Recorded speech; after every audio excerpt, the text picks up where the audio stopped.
The 7 years of silence weren't an accident. Nora Ashford had spent every one of those years believing she was free, that the man she'd loved had simply chosen power over her, that she'd built something clean and real on her own terms. But freedom, she was about to learn, had been a gift she never knew she was receiving. And the man who'd been paying for it just parked 3 black SUVs outside her cafe. If you've ever loved someone who disappeared to protect you, this story is going to break something open in you. Stay until the end. Hit like and drop a comment telling me what city you're watching from. I want to see how far this story travels. The morning fog rolled off Pelican Cove the way it always did in late October. Slow, heavy, like something that didn't want to leave. Nora Ashford had been awake since 4:30. Not because Eli had a nightmare, not because the espresso machine was acting up again, though it would by 6. She'd been awake because something in the quality of the silence outside had changed, the way a dog goes still before the first crack of thunder. She couldn't name it. She'd learned a long time ago not to wait until she could. She stood behind the counter of Harbor Bloom and watched the fog through the front window while the first batch of cinnamon rolls came up in the oven.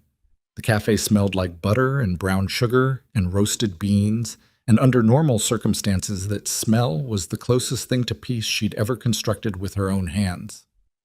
22 tables. Mismatched chairs she'd painted herself the summer she opened. A chalkboard menu in her handwriting that changed every week, depending on what the farmer's market had. A photograph above the register of Eli at age 4, flower on his nose, grinning the gap-toothed grin of a kid who had no idea yet that the world contained anything dangerous. He was 6 now. In 2 months, he'd be 7. She pulled the rolls from the oven and told herself to stop. The first customer arrived at 5:58, Gerald Marsh, retired harbor master, who took the same corner table every day and ordered a black coffee and a plain croissant and never said more than 12 words total. Nora had counted once. She liked Gerald. He asked nothing of her. By 7, the cafe was filling with the usual weekday crowd, fishermen coming off the early boats. The woman from the bookshop 3 doors down, who always ordered a lavender latte and spent 20 minutes on her phone before she remembered it. 2 of the teachers from Eli's school who waved at Nora with the particular warmth of people who genuinely liked her son. Eli was upstairs, still asleep. He had an hour before school. Nora was halfway through pulling a double shot when her part-time counter girl, Danny, leaned in close and said, "Hey, those cars." Nora looked up. 3 black SUVs had stopped on Harbor Street. Not parked, stopped, engines still running, in a line that blocked the parallel spots and half the bike lane. The windows were tinted past what California law allowed. The vehicles were identical in a way that wasn't an accident. No one got out. Nora's hands kept moving. She finished the espresso pull, set the portafilter down, wiped her palms on her apron. "Probably lost," Danny said, but she said it the way people say things they don't believe. "Probably," Nora said. She watched the SUVs for another 30 seconds. Then she walked to the foot of the back stairs and called up, "Eli, time to get up, baby."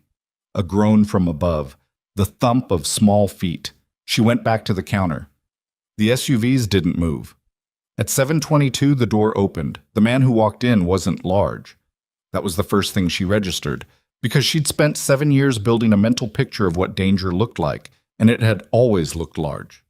He was maybe 6 feet, lean in the way that suggested he hadn't eaten a full meal in a while, wearing a charcoal jacket that had been expensive once and wasn't anymore.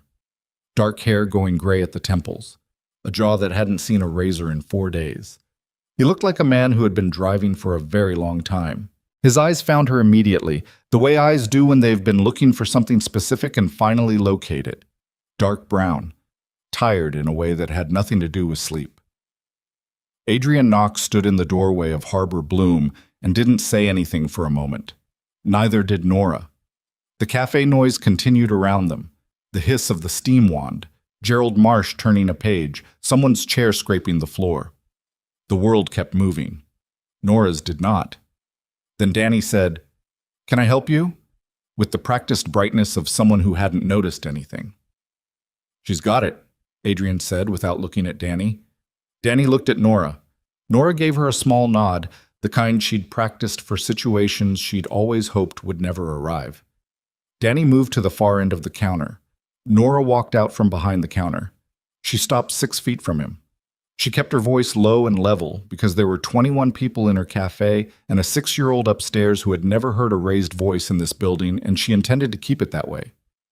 "You need to leave," she said. "I know." "Then leave." "I can't. Not yet." He glanced around the cafe, not the way a customer glances around, but the way someone checks sightlines. "Can we go somewhere?" "No." The word came out harder than she meant. She softened it slightly, not for him, but for the room. "Whatever you have to say, you can say it outside. Give me 2 minutes." She went back behind the counter, leaned toward Danny, and said quietly, "Watch for Eli. He comes down. You keep him back here with you, okay? Tell him I'm dealing with a supplier." Danny was 23 and smart enough to know she didn't understand what was happening. "Nora, he doesn't come to the front. That's all I'm asking." Outside, the fog had burned off enough to show the gray of the ocean 4 blocks down. The SUVs still hadn't moved. A couple walking past gave them a wide berth without knowing why. Nora crossed her arms and stood on the sidewalk in front of her cafe and looked at Adrian Knox. Up close, he looked worse than she'd first registered. There was a healing cut above his left eyebrow, 3 days old at least. He held himself carefully, the way people hold themselves when something underneath hurts. His hands, she noticed, were still. That stillness had been the first thing she'd ever loved about him, back when she was 20 and stupid and didn't know what the stillness meant.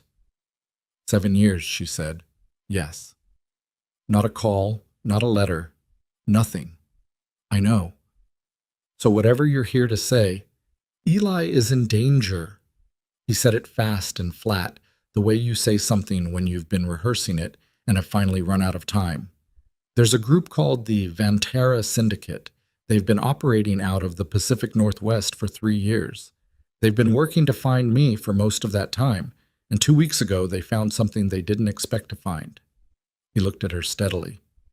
They found him. Nora's arms dropped to her sides. I have documentation, he said. Surveillance intercepts, communications between their leadership. They plan to take him, use him as leverage to get me to surrender financial infrastructure, routing accounts, safe house networks, asset locations. If I cooperate, they control the largest remaining independent criminal network on the West Coast. If I don't, he stopped. If you don't, Nora said, what happens to my son? He didn't answer that. He didn't need to. The sound of the cafe behind her, the voices, the clinking cups, suddenly sounded very far away and very fragile, like something that could shatter without much effort. How long have you known? She asked. About the threat specifically? 2 weeks? About the possibility that someone would eventually find him? Since the day I left. Something cold moved through her chest. And you waited 2 weeks to come here. I spent 2 weeks trying to neutralize it from the outside. It didn't work. He said it without apology, which she appreciated and hated simultaneously. The people I'm talking about are not small. They have resources I've spent the last 3 years helping dismantle, and they're using what's left in a concentrated way. They're not going to stop. She looked at the SUVs. Who's in those? My people. 3 of them. They're the ones I trust most. A pause. That's not a long list anymore. I want you to understand something, Nora said. She kept her voice even. I built this. I built this cafe. I built this life. I built every morning Eli has woken up not knowing what his father does. I did that. You didn't do that. I know. Don't do that. Don't just keep saying I know like it means something. What do you want me to say? I want you to tell me that you're wrong, that this is a mistake, and you can turn those cars around and go back to whatever you came from and leave us alone. Adrian was quiet for a moment. Around them, Pelican Cove went about its morning. A cart of produce rolling past, a gull landing on a parking meter, someone laughing inside a shop down the block. Normal sounds. The sounds of a life she'd built carefully, brick by brick, over 7 years. I can't tell you that, he said. Nora pressed her thumb and forefinger against the bridge of her nose. She breathed in. She breathed out. I need 24 hours, he said. I have a plan. It's not a violent plan. It involves people I've been in contact with for the last 18 months, federal contacts, people who can... You came to me with federal contacts. A short, humorless sound came out of her throat. You. Things change. Adrian. She said his name for the first time, and something about saying it out loud in the open air was worse than she expected. If you bring federal attention to this town, to this cafe, to my son, the attention is already here. That's what I'm telling you. The Vantara people have had a car parked 3 blocks from here since Tuesday. Dark blue Civic, partial plates November 7. My team spotted it Wednesday morning. He watched her face. You didn't know. She hadn't known. They've been watching the cafe, watching Eli's school route. I have photographs if you need them. His voice was careful now, deliberate, like a man carrying something heavy across difficult ground. I came here because you need to know what's happening around you, and because I need your cooperation to get Eli somewhere safe while I finish this. Finish it how? He didn't answer immediately. Finish it how? She repeated. There's a federal prosecutor in Sacramento who's been building a case against the Vantara syndicate for 2 years. She needs testimony and documentation that can break their leadership structure completely. I have that documentation. I've had it for a while. He paused.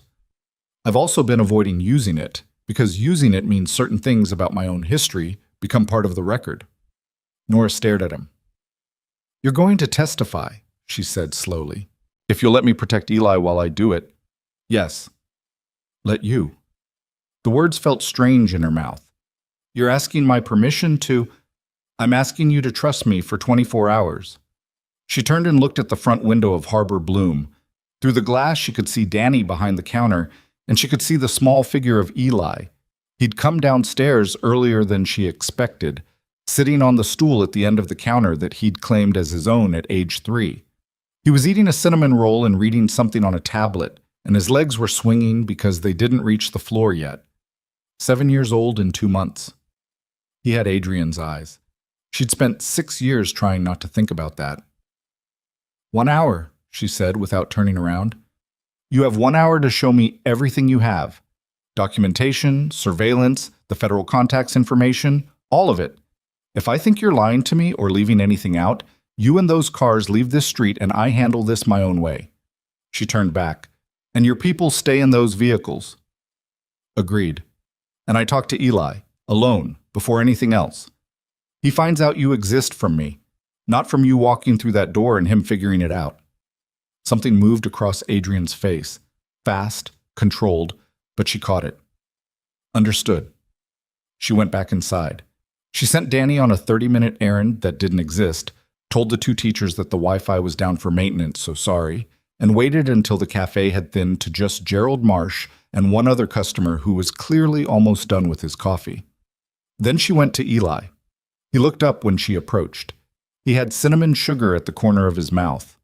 Morning, he said. Morning, Bug. She sat on the stool beside him, which required folding herself down in a way that always made him smile. He smiled now. I need to tell you something. The smile shifted into something more careful. He was 6, but he was perceptive in a way that sometimes startled her. He read the air in a room the way some kids read facial expressions. Is it bad? He asked. I don't know yet, she said, because she'd decided when he was born that she wouldn't lie to him. There's a man outside who I used to know, a long time before you were born.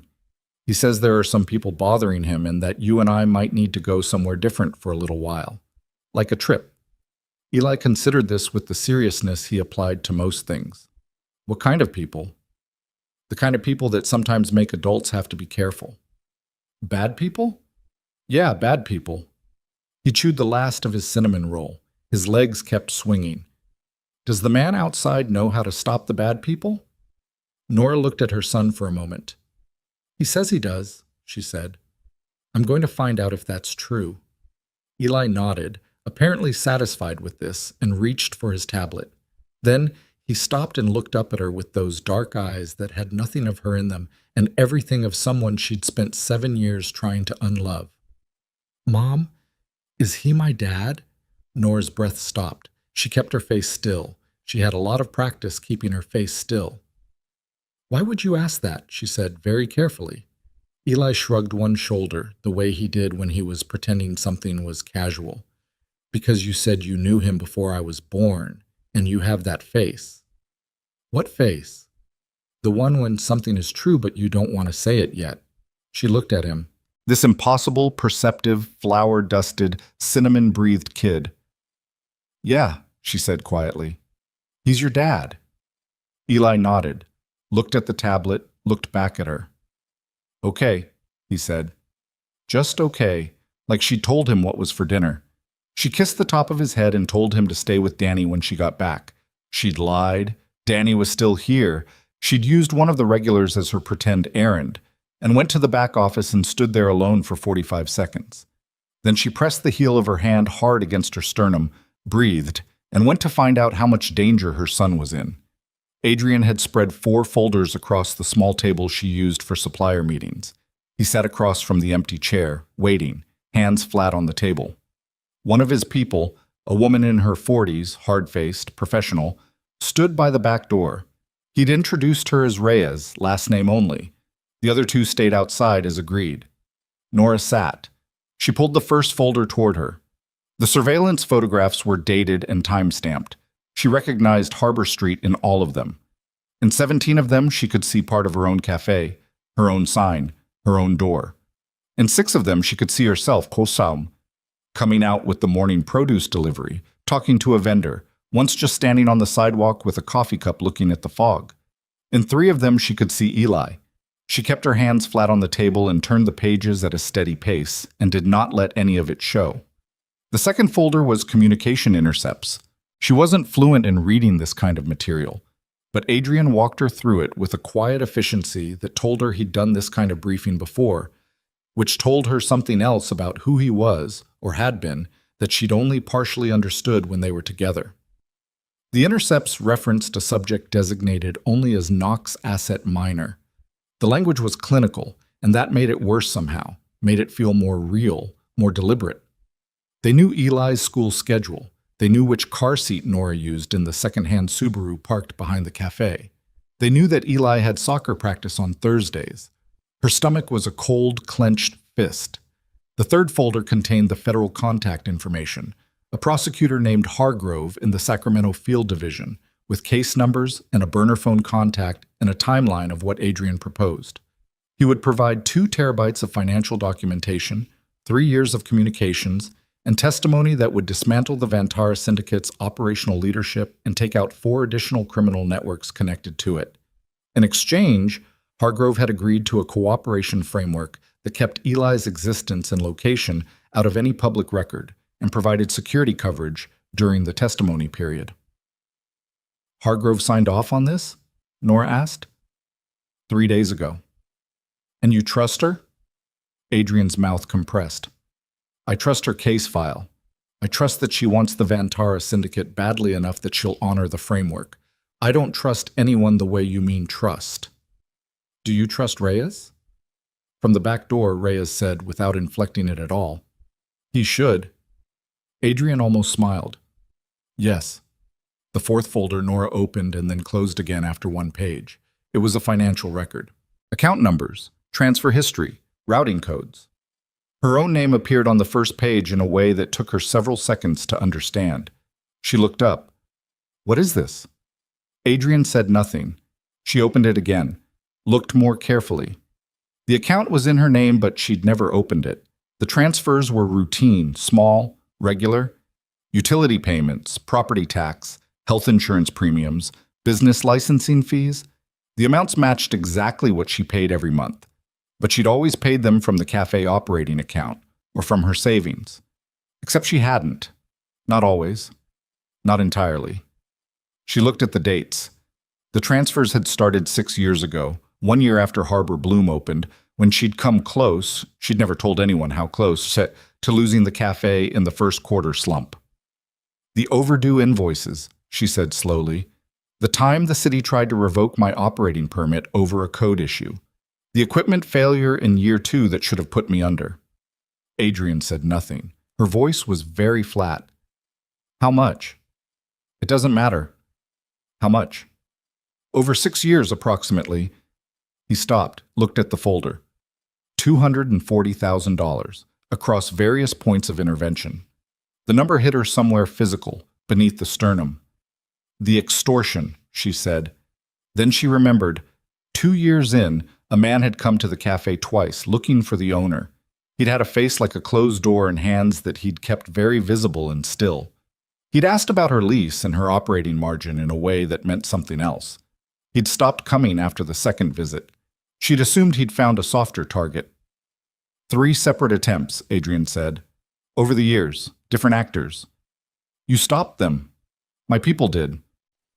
Nora sat very still. Around them, the building creaked slightly in the morning wind off the water.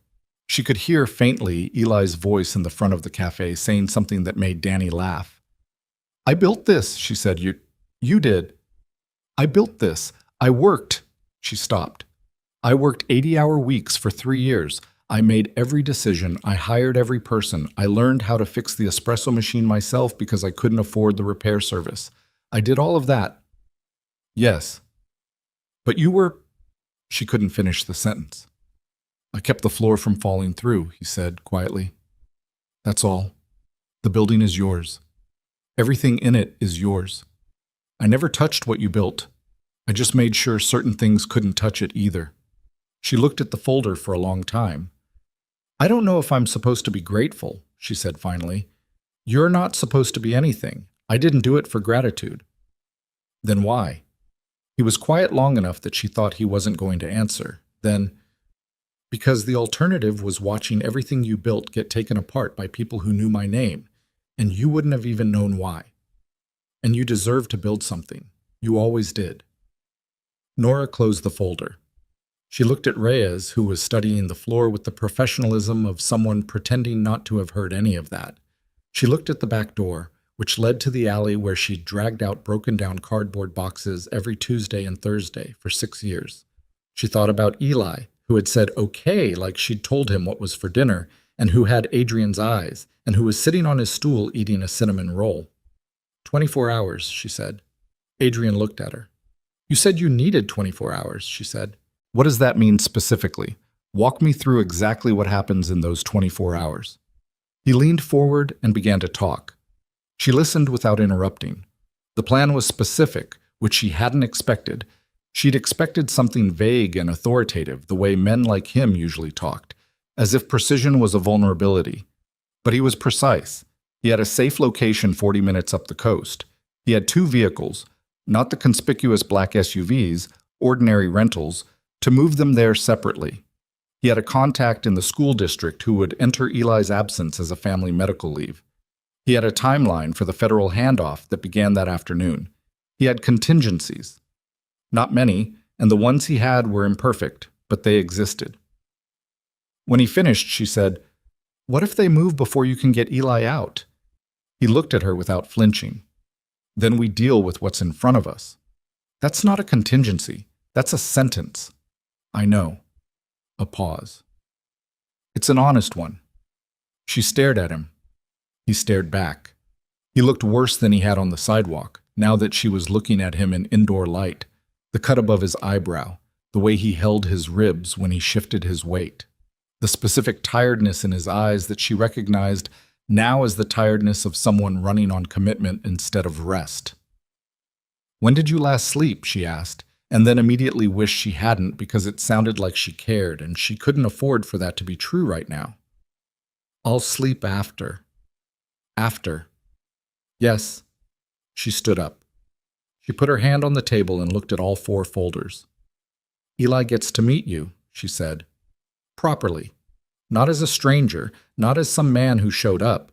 If we're going somewhere with you, he meets you as his father. She looked up. And you don't overwhelm him. You follow his pace. He has questions. You answer them. You don't hide things from a 6-year-old to make yourself look better. He's smart enough to know when he's being managed. I know, Adrian said, and then stopped himself, because he'd heard how that landed the first time. One more thing, she said. She kept her voice level. The moment this is done, the testimony, the case, whatever the endgame is, I decide what comes next. For Eli and for me. You don't decide that.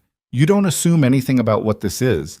You're his father, and that means something, but it doesn't mean you get to walk back into a life that I built without you and rearrange it. He met her eyes. Agreed. She nodded once. She picked up the financial folder and held it in front of her. I need you to know, she said, that I'm going to be angry about this for a very long time. The money. The invisible hand. The idea that you were... She exhaled. I need you to not expect me to be okay with it. I don't, he said. Good. She set the folder back down. She turned toward the door. Then she heard Reyes from across the room say quietly, Ma'am. Nora looked at her. Reyes was looking at her phone. Her expression had changed in a small, precise way that sent something cold down Nora's spine. The Civic, Reyes said. 3 blocks north. Adrian was already on his feet. It moved, Reyes said. The word hit the room like a stone through glass. How long ago? Adrian said. And his voice had changed too. Flattened, operational, all the careful deliberateness of the past hour stripped out of it. 4 minutes. It's circling. Second pass just completed. Reyes looked up. They're not watching anymore. Outside, through the wall of the cafe, Nora heard something she would remember for the rest of her life. Eli's laugh, sudden and bright, at something Danny had said. The everyday, careless sound of a child who didn't know yet that the floor was about to move. We're out of time, Adrian said, and looked at her. She was already moving. Nora didn't run.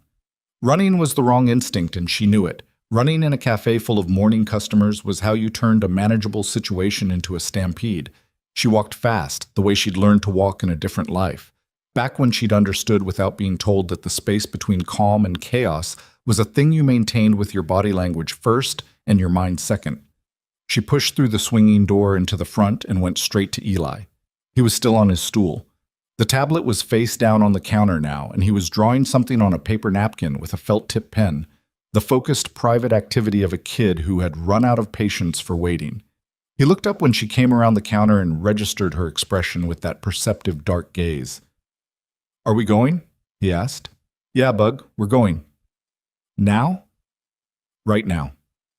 She kept her voice low and her hands deliberate. She folded the napkin and put it in her apron pocket without asking, and he let her, which meant he understood that she was telling him this mattered. Backpack's upstairs, just the one you use for sleepovers. You know what goes in it? He slid off the stool without another question. That was Eli. He'd ask everything later, systematically, over a long stretch of time, and he'd remember every answer. Right now he moved because she'd asked him to. She turned to Danny. Danny had the look of someone watching a situation through glass, able to see it but not quite reach it. She was a good kid.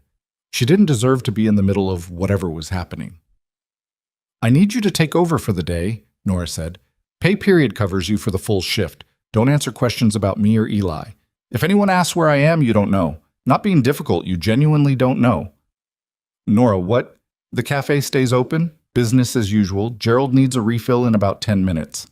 She pulled off her apron and folded it on the counter. Lock up at 3 if I'm not back. The cash goes in the safe. Combination hasn't changed. She paused. And Danny, if anyone you don't recognize comes in asking about Eli, you call 911 first, then you call me. Don't try to manage it. Just call. Danny's face had gone still. Okay, she said quietly. Nora squeezed her arm once and went upstairs. She moved through her own apartment with the efficiency of someone rehearsing something they'd hoped never to need. Eli's overnight bag was already 3/4 packed on principle. She'd kept one ready since he was 3, tucked in the back of his closet. She added his inhaler, the photograph of the two of them at the beach from last summer, his worn paperback of a book about ocean animals he'd read until the spine cracked. She took her own bag from under her bed. Different bag. Heavier. She stood in the doorway of Eli's room for 1 second. Looked at the drawings on his wall, the whales, the submarines, the careful maps of places he'd invented. 7 years of building a life here. The smell of his room, cedar and marker, and something sweetly specific that was just him. She closed the door and went downstairs. Adrian was in the back hallway. Reyes was beside him, phone still in hand, speaking quietly to someone on the other end in a voice too low to follow. The conversation was in fragments. Position update, secondary route, stand by. The language of people who'd trained for contingencies. How long do we have? Nora said. If they're circling, they're stalling, Adrian said, waiting on a signal or confirmation, maybe 10 minutes before they decide to stop waiting. He looked at Eli, who had appeared at Nora's shoulder with his backpack on, watching Adrian with the opaque calm that children sometimes produce in moments adults find alarming. Hey, Adrian said. Hey, Eli said. A pause between them that contained approximately 7 years of everything that hadn't happened. I'm Adrian, he said. I know who you are, Eli said. Adrian absorbed this without visibly reacting. Okay. Can we talk later? Yeah, we can.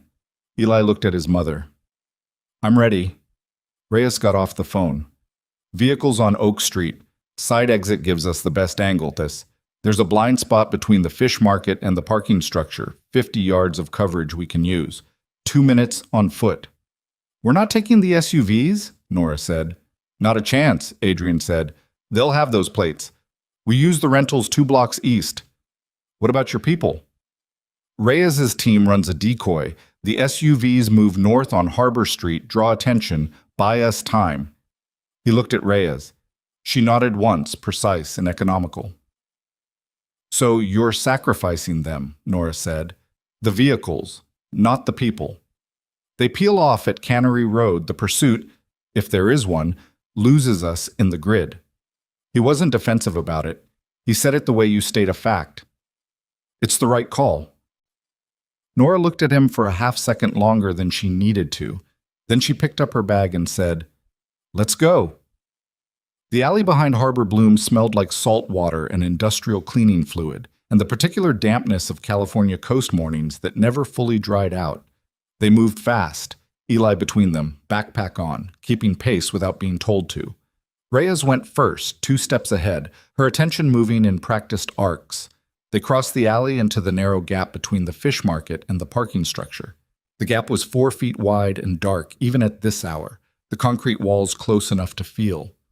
Eli's hand found Nora's wrist without looking and held it. They came out on Oak Street.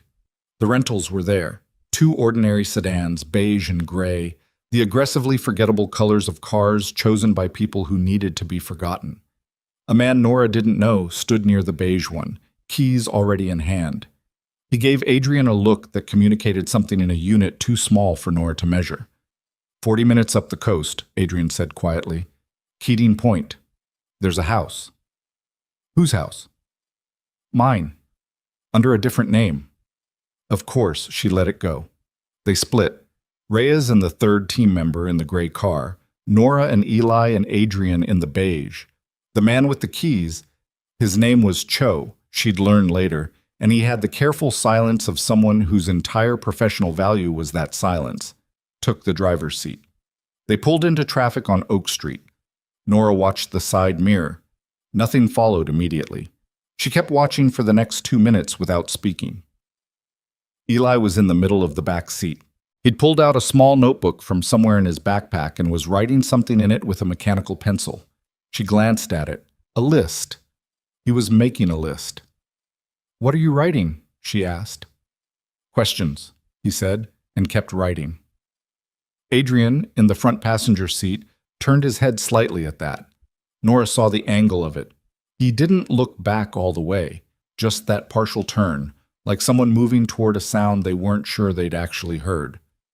They were 3 miles out of Pelican Cove, on the coast highway, when Cho said, Gray car's not behind us. Adrian went still. What?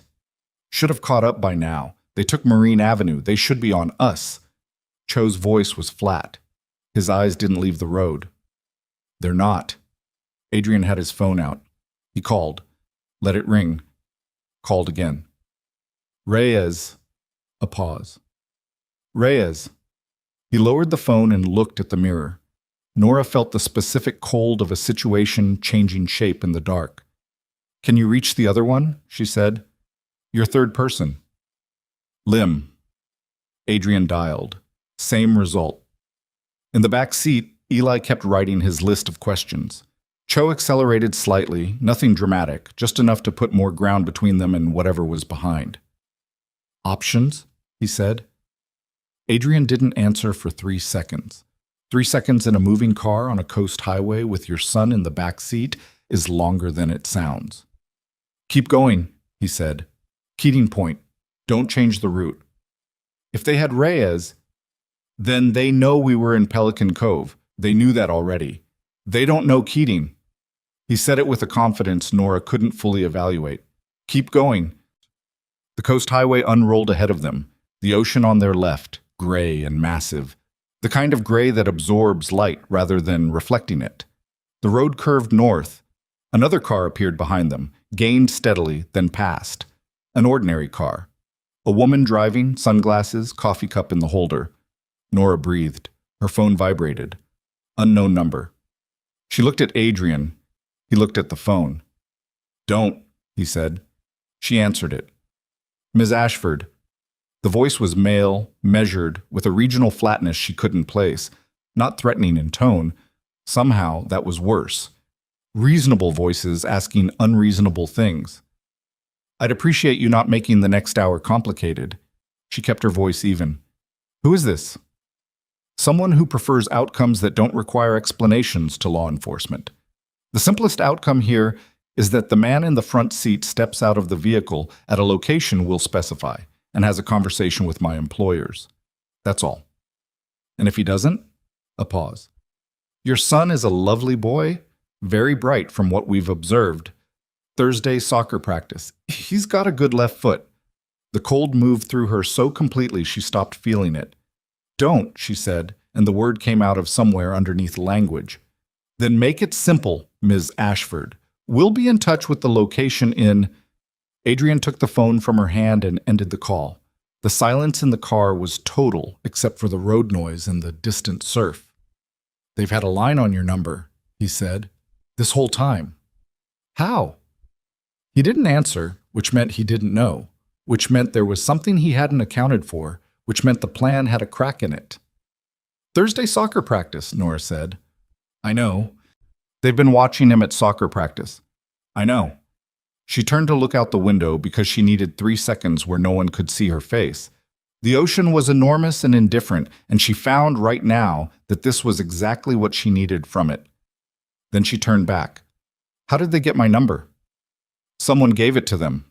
The words landed with a specific weight. One of your people, she said. Adrian's jaw tightened. It's possible. Reyes? No. You said that fast. I know Reyes. You said earlier you don't trust anyone. Her voice was very quiet, which was how it got when she was most serious. Exactly the way you mean trust. He turned to look at her. He had the expression of a man deciding how much honesty he could afford. Lim, he said. Cho's hands shifted slightly on the wheel. Lim, Nora repeated. He came to me 8 months ago through a contact I trusted. His background checked. His loyalty seemed... Adrian stopped, compressed his mouth. We use Lim to run counter-surveillance when we're moving assets. He would have known the route Reyes was taking. He would have had my secondary communications protocol. He looked at the road. He would have access to associated contact information. Like my phone number. Like your phone number. Nora processed this. So when Reyes and Lim left together in the gray car, Lim had already told them we were moving. So Reyes walked into it. His voice was flat with the specific flatness of someone keeping something larger very tightly contained. She didn't know. The next 30 seconds in the car, nobody spoke. Then Eli said from the back seat, Is Reyes okay? Adrian turned around. Eli was looking at him with his pencil still in his hand and his notebook on his knee, and the question was completely direct.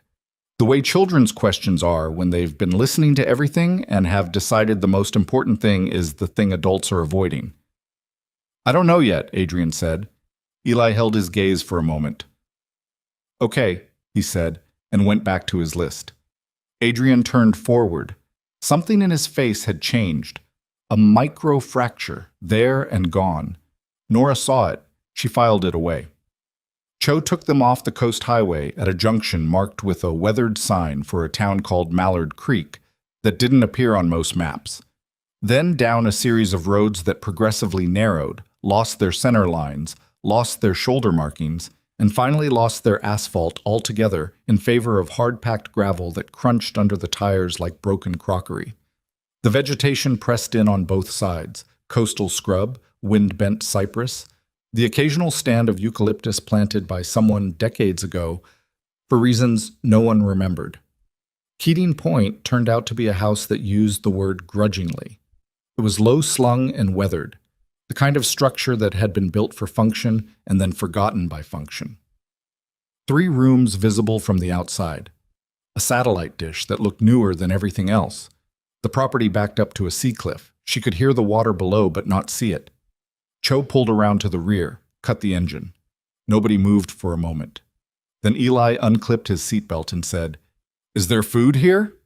The house had canned food, a gas range, and water pressure that was negotiable. Nora got Eli set up at a small table with crackers and a jar of peanut butter and the ocean animal book from his bag while Adrian moved through the 3 rooms in a quick, systematic sweep that she recognized as something trained rather than instinctive.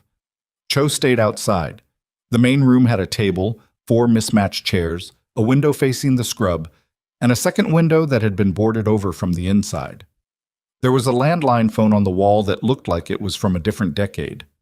Adrian had his laptop open before she'd finished settling Eli. "Can you reach Reyes another way?" she said, lowering her voice. "Trying." He was working through something on the laptop with the speed of someone who'd done it before. "She has a secondary protocol, not linked to any communications Lim would have had access to. If she's clear, she'll check it within 20 minutes. And if she's not clear?" He didn't answer that. Nora went to the boarded window and put her hand flat against the wood for a moment. It was solid. She thought about calling someone, but who? Her sister in Portland, who didn't know anything. Danny, back at the cafe, who knew only enough to be scared. The Pelican Cove police, 2 officers and a sergeant who handled parking disputes, and the occasional drunk on the pier. She went back to the table. "Okay," she said. "Lim. If it is Lim, how deep does it go? Does he know about the federal contact, about Hargrove?" Adrian looked up. "He knew I had a federal contact, not the name, not the case number." "How confident are you of that?" "Confident enough that I use separate channels for all communication with Hargrove's office." "That's not the same as confident." "No," he agreed. "It's not." She sat down across from him. "Then we need to contact Hargrove now, before they can move on anything. If Lim gave them enough to find the federal angle, if they find the federal angle, they don't kidnap Eli anymore." His voice was quiet. "They kill everyone involved and disappear the operation. The leverage only works if the testimony never happens." She stared at him. "So we call Hargrove." "If I call Hargrove from any number connected to me right now and they've compromised Lim's access to my protocol, we use the landline," Nora said. She gestured at the wall. Adrian looked at the phone, looked at her. "That line has been inactive for 2 years. Can they trace an inactive line?" A pause. "Not in the time window we're working with." "Then use it." He crossed the room, took the receiver off the hook, listened for a dial tone with the careful attention of someone who'd learned to verify before assuming. Then he dialed from memory. A long sequence that meant he'd known it long enough to internalize it. From the table, Eli watched with his crackers halfway to his mouth. The call connected. Nora could hear a voice on the other end, but not the words. Adrian spoke briefly, in a clipped tone, using a reference phrase that was clearly a prearranged authentication. Then he listened for nearly 40 seconds without speaking. His face, over those 40 seconds, did something she didn't like. He ended the call. Turned around. "What?" she said. "Hargrove's office was contacted this morning," he said, "by someone claiming to be from our operation, requesting a postponement of the handoff, citing security concerns." The room felt smaller. "They contacted Hargrove," Nora said slowly, "in your name, claiming to be one of my people, to delay the testimony, to create a window." He sat down. His elbows went to his knees. He looked for one moment like a man carrying too much weight in too small a space. "If the testimony is delayed, they move on Eli. They take him. They use him to force a different kind of conversation." Did Hargrove accept the postponement? She was suspicious. She stalled them. That's why she picked up just now. She's been trying to verify. He looked up. She needs to hear directly from me within the next 4 hours or the window closes and she pulls her team back. So testify now, whatever the format, phone, video, anything. The testimony has to be in person, evidentiary requirements, chain of custody on the documentation. He rubbed his hand across his jaw. And the documentation is in Sacramento. I moved it there 3 weeks ago. You're in Keating Point. Yes. And Lim is somewhere between here and Pelican Cove, almost certainly feeding our position to the Vantara people. Nora was quiet for a moment. She could hear the sea below the cliff. She could hear Eli turning a page in his book. Reyes, she said, you keep going back to Reyes. Because she's the only one besides Cho I'd trust to move the documentation. Where is she? I don't know. But if she's clear, she checks the secondary protocol. 20 minutes. He looked at his watch. 12 minutes left. Nora leaned back in her chair. The wood complained. She looked at the ceiling, water-stained, old, the ceiling of a building that had survived various kinds of weather by not asking too much of itself. Lim, she said, how long has he been working for them? I don't know. Best guess. Adrian was quiet. Long enough that the threat to Eli wasn't new intelligence. They knew about him before Lim confirmed it. He paused, which means someone else told them first, a long time ago. She felt it move through her, the implication. Before Lim, she said. Yes. So there's a second source.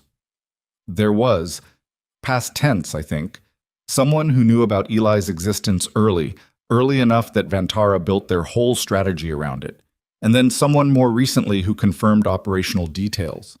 He looked at her steadily. 2 sources, 2 different periods, 2 different levels of access. Who knew about Eli's existence early? He didn't answer immediately. Adrian, she kept her voice low. Who knew? A small number of people. Most of them are no longer... He stopped, started again. Most of them I've accounted for. Most. There's one person I've been unable to locate for the last 8 months. He said it like he'd been carrying the sentence for a long time.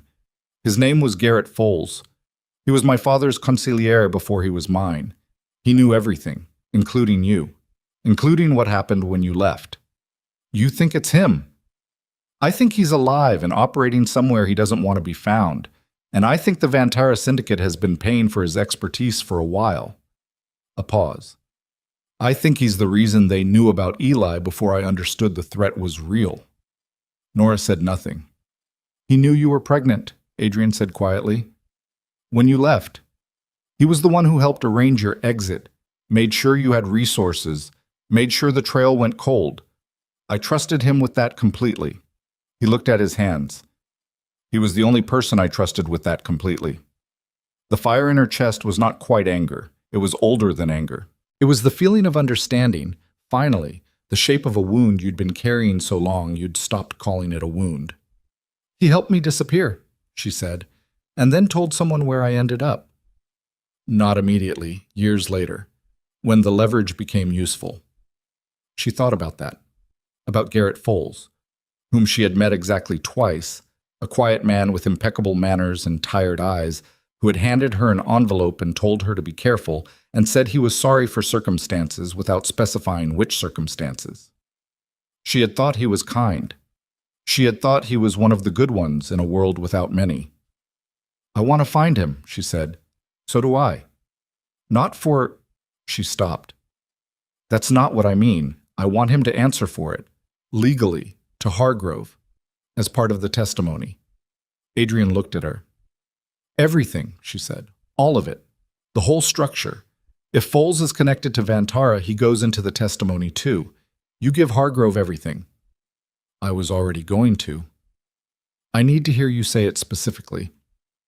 Garrett Foles, he said, goes into the testimony, by name, with everything I have. She held his gaze. He didn't look away. The landline rang. Both of them looked at it. It rang again, an old mechanical ring, the kind that sounds like something physical happening, not a digital simulation of a sound. Adrian crossed the room, picked up, listened. Then, Reyes. The word came out of him with a very specific release of tension, the kind that's been held so long it's structural.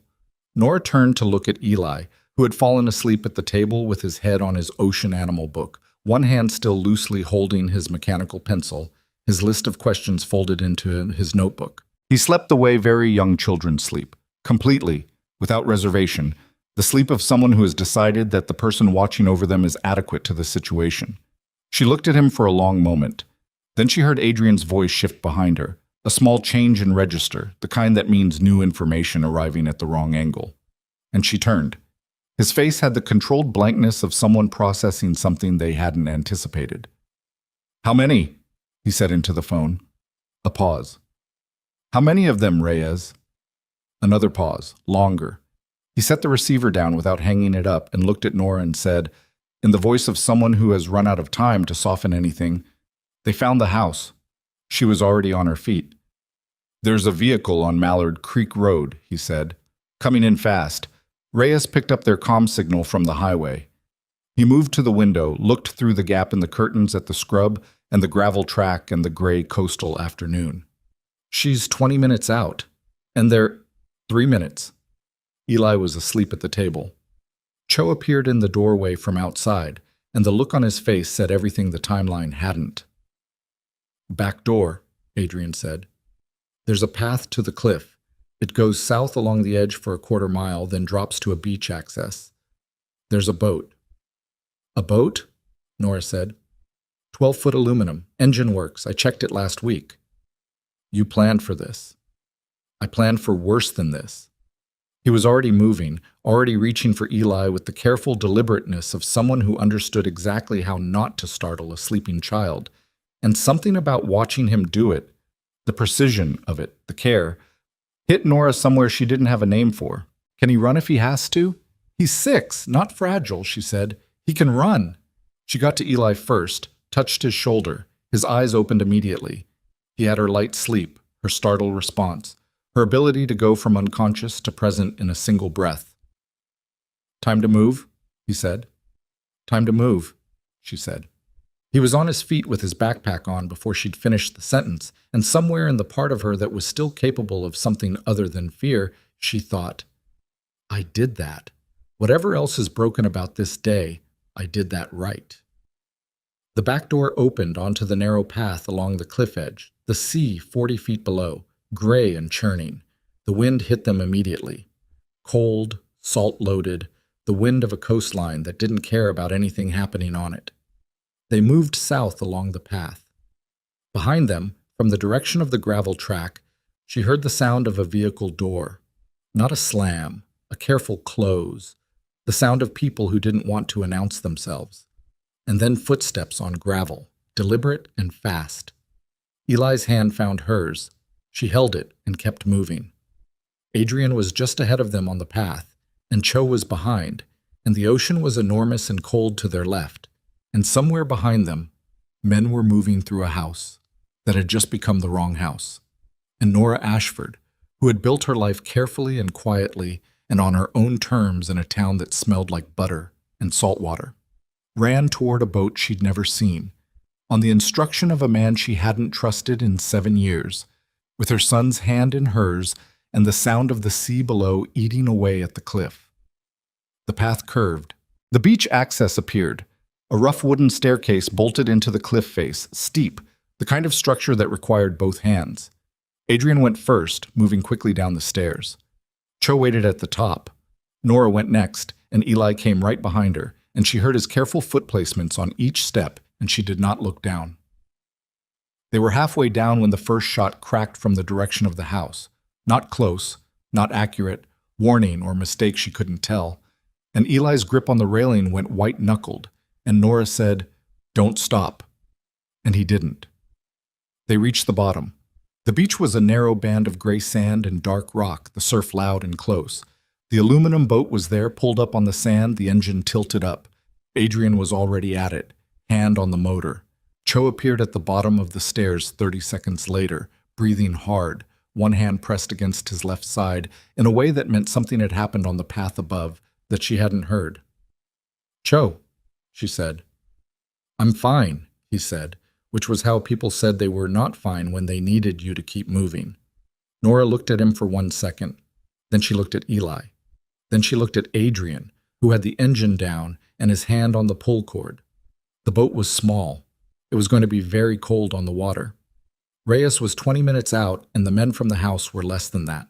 "Get in," Adrian said. She got in. The engine caught on the second pull, a rough mechanical sound immediately swallowed by the surf. Cho pushed them off the sand and climbed in last, and the current caught them, and Pelican Cove was behind them somewhere, and Harbor Bloom was behind them somewhere, and 7 years of careful, ordinary life was behind them. And Nora sat in the bow of a 12-foot aluminum boat, with her son pressed against her side, and watched the cliff recede and understood, in the specific way you understand things when all your options have just been taken from you one by one, that there was no version of the next 24 hours in which she ended up exactly where she started. From above the cliff, faint, swallowed by wind and water but unmistakably real, she heard voices. Eli turned his face into her shoulder. She put her arm around him and held on, and the little boat pushed north into the gray Pacific, and somewhere ahead of them was whatever came next, and there was no going back to what came before. The Pacific in late October was not the ocean people photographed. It was gray-green and heavy, moving in the slow, muscular way of something that had been doing this for a very long time and would continue doing it long after everyone in this boat was gone. The swells were not large, 3 feet, maybe 4, but in a 12-foot aluminum boat with 4 people and 2 bags and an engine that sounded like it was reconsidering its choices, they were large enough. Eli didn't make a sound. He sat pressed against Nora's left side in the bow, his backpack between his feet, his hood pulled up against the wind. Every time the bow came down off a swell, a fine cold spray came with it, and he flinched each time with his whole body, an involuntary animal response, and then stilled himself. He was doing what she'd unconsciously taught him to do in hard moments. Absorb it. Don't perform it. Keep going. She'd never meant to teach him that. She wasn't sure it was healthy. She watched him do it now and felt something complicated move through her chest. Cho was in the stern, one hand on the tiller, his other arm pressed to his left side. He was pale in a way that had nothing to do with the cold spray. He hadn't said another word since the beach. She moved carefully toward him. The boat rocked badly when you moved fast, and got close enough to speak under the engine noise. "Let me see." "I said I'm fine." "You said that. Show me anyway." He looked at her for a moment, then he moved his arm. The wound was in the meat of his left side, below the ribs. It had stopped bleeding actively, but it had bled enough. His shirt was dark with it, stiff already in the cold. Not a gunshot. The angle and the shape of it suggested something else, an edge. Something he'd caught on the cliff path when she hadn't been looking. "There were 2 of them on the path," he said quietly. "I handled it." She looked at him. "Does handled mean—" "Means they're on the path," he said. "Not following." She pulled her scarf from around her neck, wool, the one she'd grabbed without thinking from the hook by the back door, and pressed it against the wound. He accepted this without complaint, which meant it hurt more than he was saying. Adrian was watching from the middle of the boat. She caught his eye and made a small movement with her chin. He shifted forward, took over the tiller from Cho without ceremony, and Cho let him. 20 minutes, Adrian said, meaning something she didn't yet have context for. "To where?" she said. "Turn landing. There's a marina." "Small operation, private slips. I have a contact there." "Another contact." "Yes." She held the scarf against Cho's side and didn't say what she was thinking, which was that every contact Adrian had introduced today had either been compromised or was currently unreachable, and the mathematics of trust were getting worse with each hour. Eli turned around in the bow and looked at Cho with direct attention. "Is he bleeding?" "A little," Nora said. "Does he need stitches?" "Probably." Eli looked at Cho. "I had stitches once," he said. "On my chin. It wasn't that bad." Cho looked at the boy. Something in his face shifted. Not softened exactly, but recalibrated. "Good to know," he said. Eli turned back around and looked at the water. Turn landing materialized out of the coastal haze 22 minutes later. A cluster of buildings at the waterline. A fuel dock, a grid of floating slips with maybe 30 boats in various states of use and neglect. The kind of marina that catered to commercial fishermen and serious recreational boaters, and nobody who was photographing the coastline for a lifestyle magazine. It smelled like diesel and fish meal and the specific rot of old wood that lives in salt water. Adrian brought them in with the competence of someone who had done this before, which added to a growing list of things she understood about him only in retrospect. He found the slip he was looking for, second row, end berth, and killed the engine and let the momentum carry them in. A man was waiting on the dock, 60s, weathered in the permanent way of people who spend their lives outdoors, wearing canvas work pants and a flannel shirt that had been washed too many times to have a color anymore. He caught the bowline Nora threw without being asked. "Knox," he said. "Mailer," Adrian said. Mailer looked at Cho. "You need a doctor?" "He needs a needle and thread and not a doctor," Cho said. Mailer considered this. "Got both." The marina had an office that doubled as a break room and apparently a field dressing station for people who preferred not to involve medical systems. Cho sat on a workbench while Mailer worked on the wound with the efficient economy of someone who'd done this before. And nobody asked how many times, because the answer would either be reassuring or not, and neither option changed the situation. Adrian was on his phone in the corner. He'd been on it since they tied up, working through something with a focused quiet that she'd stopped interrupting.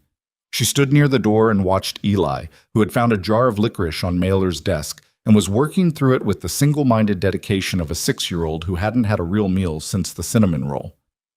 "Adrian," she said. He held up one finger without looking at her. She waited. 30 seconds. "Adrian," he looked up. "Hargrove's 4-hour window. How much time do we have left?" He checked his watch. 2 hours and 40 minutes. And we're at a marina in Turn landing is 45 minutes from the Sacramento field office by car. If we move now, Reyes is coming here with the documentation. His voice was controlled. She's 35 minutes out. So we have time. We have enough time, he said, which was not the same thing, and they both knew it. The landline on Mailer's desk rang. Everyone in the room looked at it. Mailer looked at Adrian. Adrian nodded. Mailer picked up, listened. His face did something careful and unreadable. Then he held the receiver toward Adrian. Adrian took it.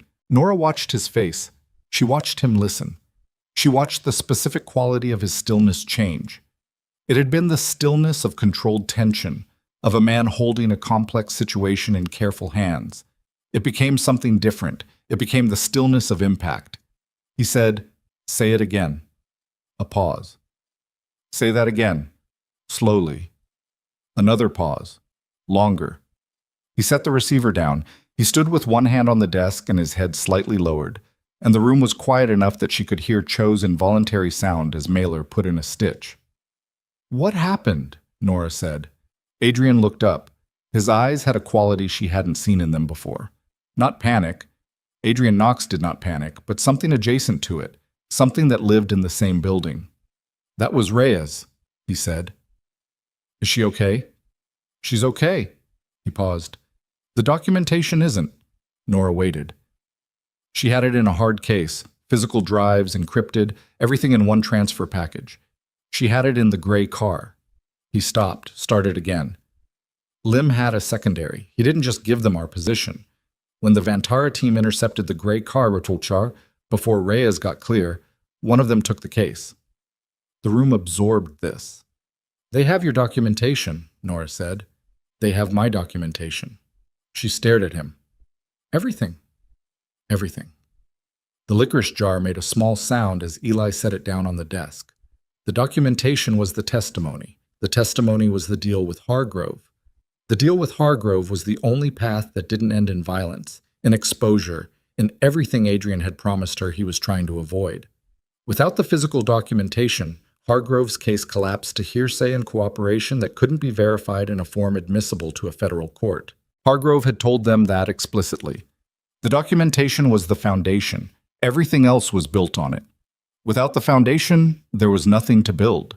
Nora looked at Adrian and felt something she hadn't expected to feel, which was not anger but a kind of exhausted grief, The feeling of watching something you'd almost let yourself believe in break apart before it had fully formed. "There's a copy," he said. She waited. "There's one copy.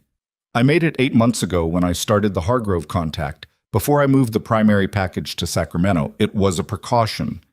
His voice was very even. "I didn't tell anyone about it. Not Reyes, not Lim, not Cho. Nobody." "Where is it?" He looked at her with an expression she understood a half-second before he said it. "Pelican Cove," he said. She closed her eyes, opened them. "Where in Pelican Cove?" she said. "Harbor Bloom." She heard Eli make a small sound. "You put a copy of evidence against a criminal syndicate," she said, very quietly. "In my cafe." "In a lockbox behind the panel under your stairs. The back staircase. There's a cavity in the wall. I installed it 2 years ago, during the electrical inspection when you had contractors in." He held her gaze. "I had access to the building then. Your lease renewal required some structural certification, and He stopped. "I had access." She thought about the electrical inspection, the 2 days she'd stayed upstairs with Eli while the contractors worked below. She'd given them access to the whole building. She hadn't supervised every hour of it because why would she? They were licensed contractors. She'd checked their credentials. "You used my cafe," she said, "as a secondary location, in a building I knew was monitored by my people, in a location I knew was structurally secure." He wasn't apologizing, and she wasn't sure she wanted him to. Apology right now would be noise. "The lockbox is behind the panel. The panel looks like original trim work. Nobody finds it without knowing it's there." "Unless they tear the building apart," she said. A pause. "Unless they tear the building apart," he agreed. "Which the Vantara people will do," she said. "The moment they figured out the primary documentation they took from Reyes is the only copy, which they will figure out the moment they try to use it against you." Her voice was still quiet, still level, and she hated that about herself right now, that she didn't yell. "So we need to get back to Pelican Cove." "Yes." "Which is currently being watched by people who just shot at us." "Yes." "With my son." "Nora, don't." She held up one hand. "Don't explain. Don't justify. Just tell me how we get in and out of that building before they do." He was already moving. Reyes arrived at Turn Landing 31 minutes later in a black pickup truck with a cracked rear window and an expression on her face that was professionally neutral in the way that meant she was somewhere between furious and humiliated. She was 43 years old, compact, with close-cropped hair going silver at the temples, and the particular physical economy of someone who had been trained to take up only the space she needed and no more. She looked at Adrian. "I know," he said. "Lim had a secondary kill switch on the hard case," she said. "Magnetic, remote trigger. The moment their people had physical possession, he triggered it. The drives fried." "I know." "Adrian." Her voice was completely flat. "I watched it happen. I was 15 feet away, in the ditch where I'd gone to stay alive, and I watched them open the case and I watched the indicator lights go dark." "I know, Reyes. I want him," she said. "You'll have him," Adrian said. "Later. Right now I need you for something else." She exhaled through her nose. "What?" He told her. Her expression cycled through two things quickly, surprise and then something more complicated. And then she nodded. Nora had been watching from a few feet away. She stepped closer. "There's something else. Garrett Foles. He needs to be in the testimony." Reyes looked at her, then at Adrian. "You told her about Foles?" "Yes." "You're certain it's him?" "Certain enough that I want it documented," Adrian said. "He's the original source on Eli. He gave Vantara the existence and the location. Everything after that, Lim, the operational details, that was layered on top of what Foles sold them." Reyes was very still. "When did you confirm that?" "An hour ago. The call from Hargrove's office. The person who contacted them claiming to be from our operation. Hargrove's assistant gave me a detail about the call. A phrase used for authentication." He paused. "It was an internal phrase I used in the early years of the operation. I used it exactly twice in documented communication. Once in a meeting with my father's senior staff and once in a written directive that went only to Foles. The room was very quiet. He authenticated himself to Hargrove's office, Reyes said slowly, using your own protocol. To delay the testimony window, yes. So Foles isn't just the original source. Reyes said it like she was constructing it aloud. He's been actively managing the Vantara operation, running interference. He's been doing this for a while, Adrian said, long enough to know my protocols, long enough to anticipate the federal move and try to collapse the window before the documentation could be delivered. Nora thought about the envelope, the quiet man with the tired eyes who had handed it to her 7 years ago and said he was sorry for circumstances. The money, the clean trail, the kindness. He'd helped her disappear, and then he'd kept watching where she landed. Why? She said. Both Adrian and Reyes looked at her. Why did he do it? Foles, what does he get from Vantara? Adrian was quiet for a moment. Money, in part. He was managing assets during the transition when my father died. Some of those assets, a significant portion, went somewhere they shouldn't have. When I started auditing the accounts, he knew I'd find it. A pause. I was 3 months from finding it when he disappeared. So it started as self-preservation and became something larger once Vantara understood what he knew. Adrian looked at the wall, not at her. He knew everything I knew. 7 years of operational history, financial structure, personnel, safe houses. He was my father's memory. I made him mine. He stopped. That was the mistake. In the corner of the room, Eli had been very still for a while. He was sitting on a low stool now, the licorice jar in his lap, listening with his eyes half closed in the way that meant he was absorbing everything and would produce questions about it over the next several days in no particular order. Nora looked at her son for a moment. Then she made the decision that had been forming since the boat. I'm going into Harbor Bloom, she said. Everyone looked at her. Not with you, she said to Adrian. Alone. Or with one person. They're watching for you. The SUVs. Your people. Your team. They're not watching for me the way they watch for you. I'm the cafe owner. I go back to check on my business. I tell Danny I needed some time, but I'm back. She kept her voice level. I know every inch of that building. I know where the panel is now. I go in, I get the lockbox, I come out. They'll have people inside the building, Adrian said. Do you know that, or are you guessing? A pause. I don't know it. Reyes, what's your read? Reyes considered. They want the secondary documentation, but they don't know it exists. If they've established surveillance on the cafe, it's to watch for movement. They're looking for you and Knox to surface. A single woman returning to her own business is low-value return on the cost of revealing their position. She paused. If they've gone active inside the building, that's a different calculation.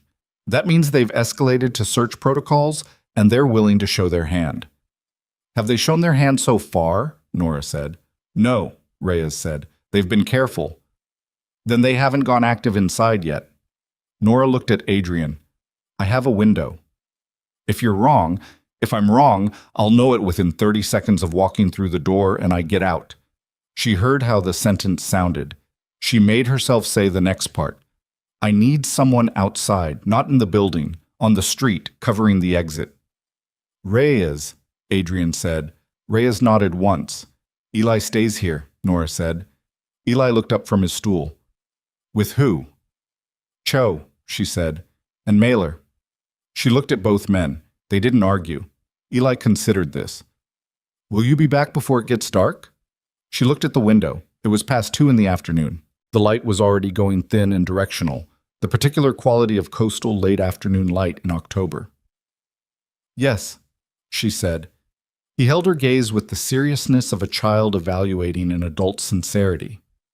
Okay, he said. She crossed to him and put her hand on his face for a moment. He leaned into it briefly, just a second, and then he was upright again, back straight, looking at her steadily. She took her hand away. She went to the door. Adrian caught her arm. Not hard. A touch, really. She stopped. The panel is on the right side of the staircase, he said quietly. Second from the bottom. It looks like trim work, There's a small notch at the top right corner barely visible. You press in and up simultaneously. The lockbox is a gray case about the size of a hardcover book. It has a 4-digit code. He stopped. "What's the code?" she said. He looked at her. "Adrian?" "It's Eli's birthday," he said. "Month and day." She stared at him. "I know," he said. She pulled her arm free and went. They took Mailer's truck. Reyes drove. She had changed out of whatever she'd been wearing when the gray car was intercepted. She was in a jacket now, jeans, ordinary, the specific ordinary of someone trained to disappear into context. She drove without music and without conversation, and Nora sat in the passenger seat and watched the coast highway unspool and didn't speak either, because there wasn't anything to say that would improve the situation. They came into Pelican Cove from the north, through residential streets rather than the main commercial strip. Reyes parked 2 blocks from Harbor Bloom on a side street with sightlines to both the front of the cafe and the alley entry. She took a small earpiece from her jacket pocket and held it out to Nora. "Channel 3. If I say walk, you walk. If I say run, you run." She paused. "If you hear nothing for more than 4 minutes, assume I've been compromised and get out a different way."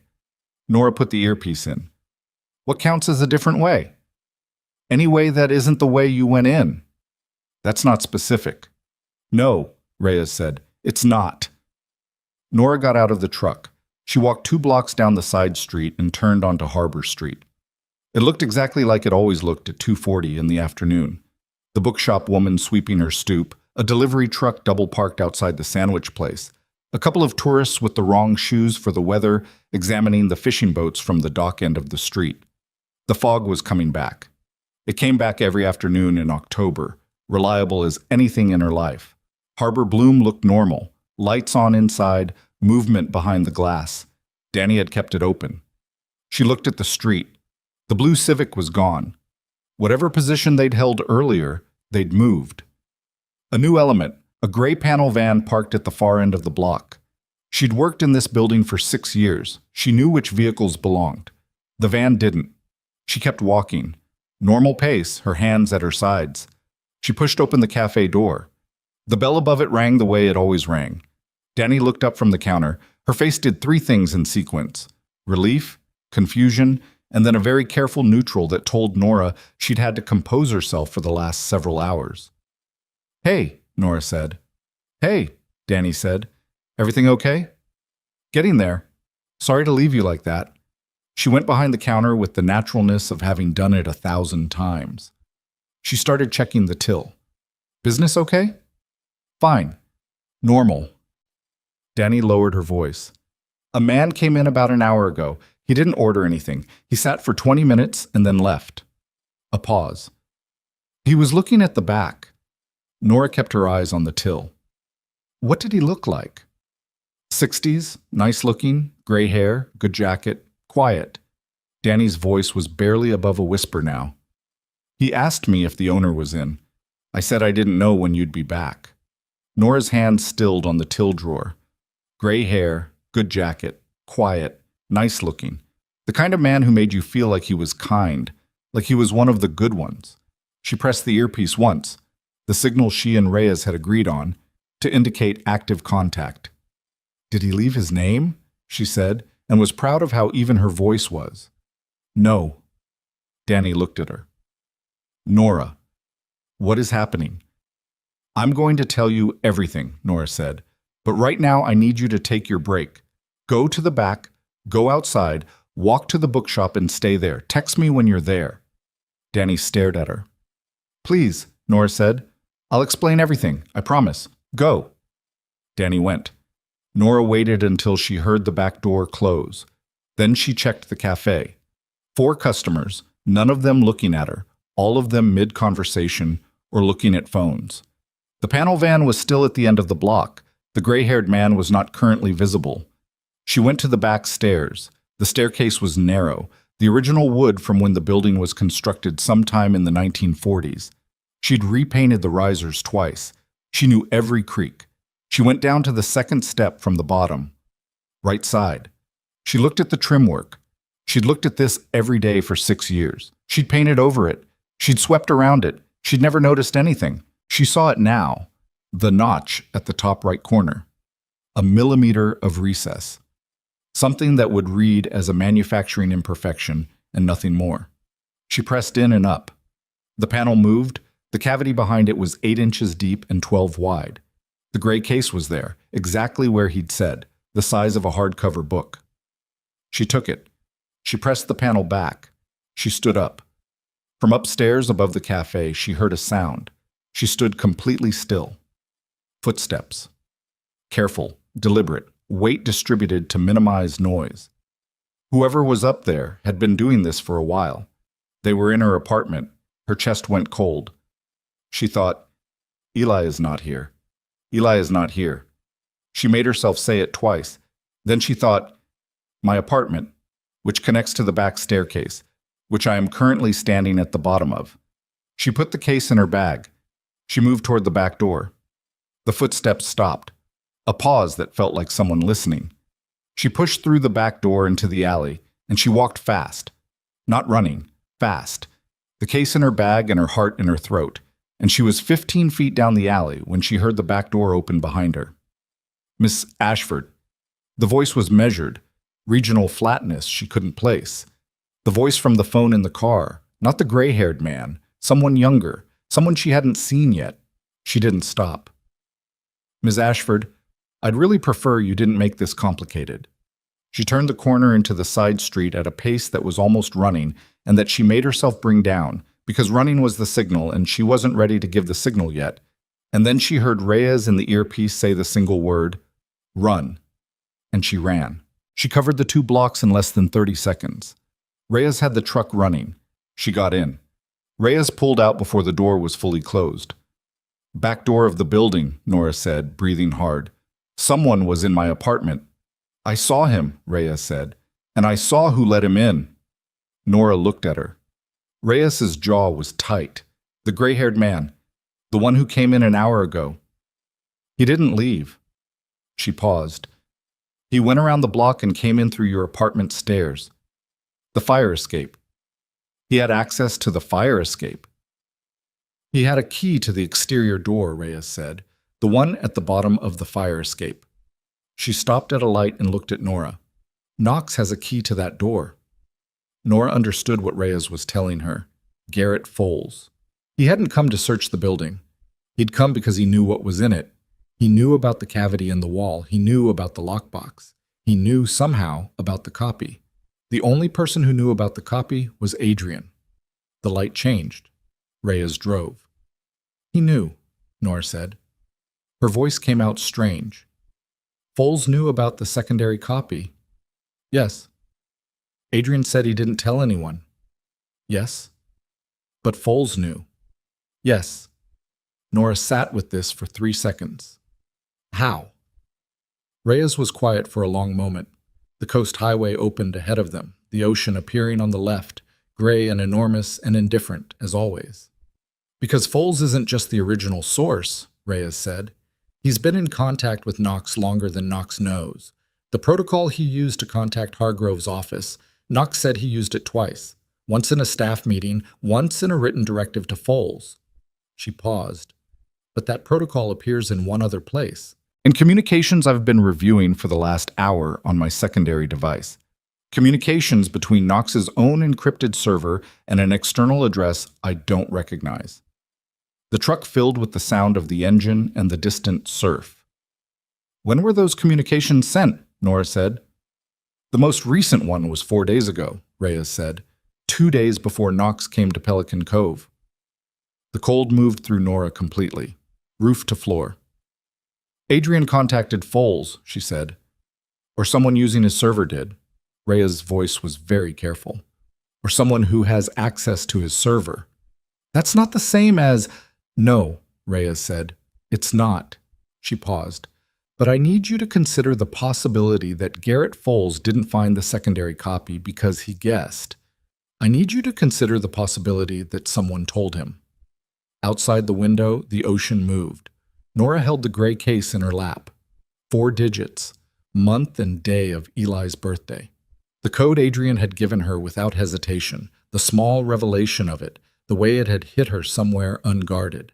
She pressed it against her stomach and looked at the road ahead and tried to locate solid ground in a situation where the ground had been moving under her feet since 7:22 that morning. "Reyes?" she said. "Yeah. If it's him, if Adrian has been in contact with Foles, what does that mean? What's the version of this where that's true?" Reyes was quiet for a moment. "The version where Knox knew the syndicate was coming," she said. "The version where he came to Pelican Cove not to protect you and Eli, but to retrieve something." She stopped. "The version where everything that's happened today has been managed from the beginning, and we've been moving in the direction he needed us to move." Nora stared at the road. "And the other version," she said. "What's the other version?" "The other version is that someone else has access to his server and has been using it to set him up," Reyes said, "to make him look like the source, to collapse the testimony from the inside by destroying the trust between Knox and the people he needs. Two versions. Both of them possible. Neither of them provable in the next 10 minutes.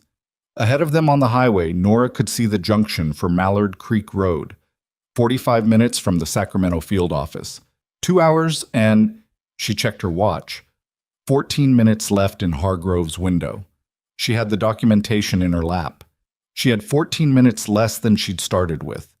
She had a man she'd spent 7 years not trusting and a reason to trust him even less, and a boy she'd die for sitting 40 minutes up the coast eating licorice with a bleeding man and a marina operator she'd met 3 hours ago. She thought about Eli's list of questions, written carefully in his notebook. She thought about the way Adrian had carried him down the stairs in her mind, the image of it, his hands, careful, understanding exactly how much pressure to use and where. She thought about the code, month and day. She thought about $240,000 moved in careful increments across 6 years to keep a floor from falling through. None of it proved anything. People did terrible things for complicated reasons.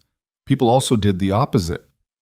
She'd built her whole adult life on the belief that she could tell the difference, and she'd been wrong enough times that the belief was more habit than confidence.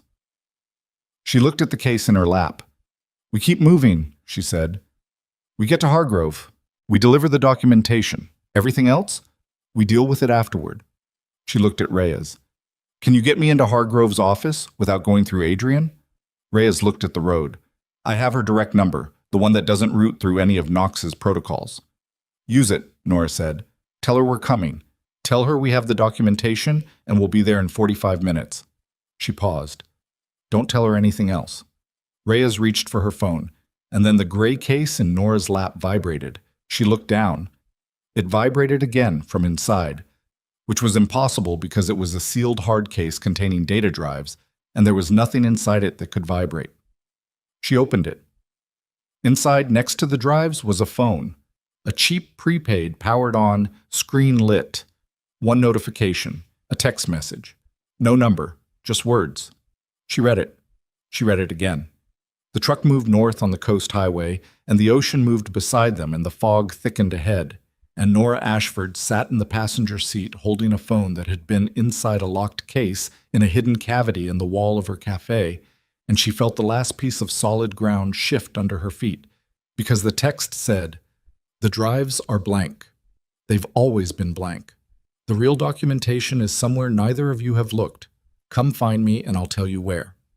Nora read the text a third time. "The drives are blank. They've always been blank. The real documentation is somewhere neither of you have looked. Come find me and I'll tell you where." Gee, she turned the phone over in her hand. Cheap plastic casing, no brand markings, the kind of device you buy at a gas station for cash and throw away after one use. The screen had 1 bar of signal. The text had no timestamp because it had been composed offline and sent the moment the phone found a tower, meaning it had been placed in that case before Harbor Bloom lost its connection, before Nora ever walked through the door. Foles had put it there, in her building, in the hidden cavity he wasn't supposed to know about, which meant he'd been in her building before today. "Reyes," she said. Reyes looked at the phone in Nora's hand. Her expression tightened. "Give me a second." She pulled off the highway onto a gravel shoulder and killed the engine and held out her hand. Nora gave her the phone. Reyes read the text, read it again. Set the phone on the dash with the deliberate care of someone handling something uncertain. He had access to the building. I know. Before today. This was planted. I know. Which means he knew about the cavity before today. I know. Nora was looking at the ocean. The fog had moved in fully now, the water and the sky the same gray, the horizon erased. Call Hargrove. Nora, if the drives are blank, call Hargrove. Tell her we're 40 minutes out. Tell her we're bringing what we have and that there may be a complication with the documentation. She paused. Don't tell her the drives are blank until we know they're blank. Reyes looked at her. Are there tools at Turn Landing to verify the drives? Nora said. Mailer has a laptop, basic equipment. Then we go back to Turn Landing first, 15 minutes. We verify. Then we call Hargrove with accurate information. She turned from the window. And we call Adrian. Nora, I know what you're thinking. I haven't stopped thinking it since you told me about the server communications. But if the drives are blank, and he doesn't know they're blank, he needs to know. And if he does know they're blank, she stopped. Then we know something different, Reyes said. Yes. Reyes picked up her phone and dialed. She spoke to Hargrove's office in clipped, professional sentences that revealed almost nothing and committed to very little. And when she ended the call, she said, 90-minute extension. Hargrove pushed the window. She wants this badly enough. How badly? Badly enough that she didn't ask why we needed the extension. They turned around on the coast highway. Nora sent a one-line text to Mailer's number. The landline didn't take texts, but Mailer had given her a cell number when they left, the kind of operational handoff that happened automatically in situations like this. Coming back. 15 minutes. Everyone okay? The reply came in 40 seconds. Fine. Boy is reading. Cho is complaining. She put the phone in her pocket and didn't feel better. Turn Landing in the early evening looked smaller than it had in the afternoon, the fishing boats settling on the tide, the lights in the office building the only warm thing in an increasingly cold gray landscape. Reyes pulled around to the rear. They went in. Eli looked up the moment Nora came through the door. He had the ocean animal book face down on the desk and his notebook open in front of him, the list of questions extended by 3 entries in his careful handwriting. He didn't say anything. He looked at her face and seemed to be running some internal calculation. I'm okay, she said. I know, he said, and something in his voice was so precisely Adrian that it took the breath out of her for a second. She went to him and held him by the shoulders and looked at him closely, checking, the way she'd been doing since he was 3 days old, the specific inventory of a mother making sure all the important things are still there. He tolerated this with the patience he always brought to her more excessive moments of checking. Go sit with Cho, she said quietly. He's sleeping. Then sit near Cho. She paused. I need 20 minutes. He went. Mailer had the laptop on the workbench. Nora set the gray case beside it. She opened it. 2 drives. Standard format, encrypted. She looked at them. They looked like drives.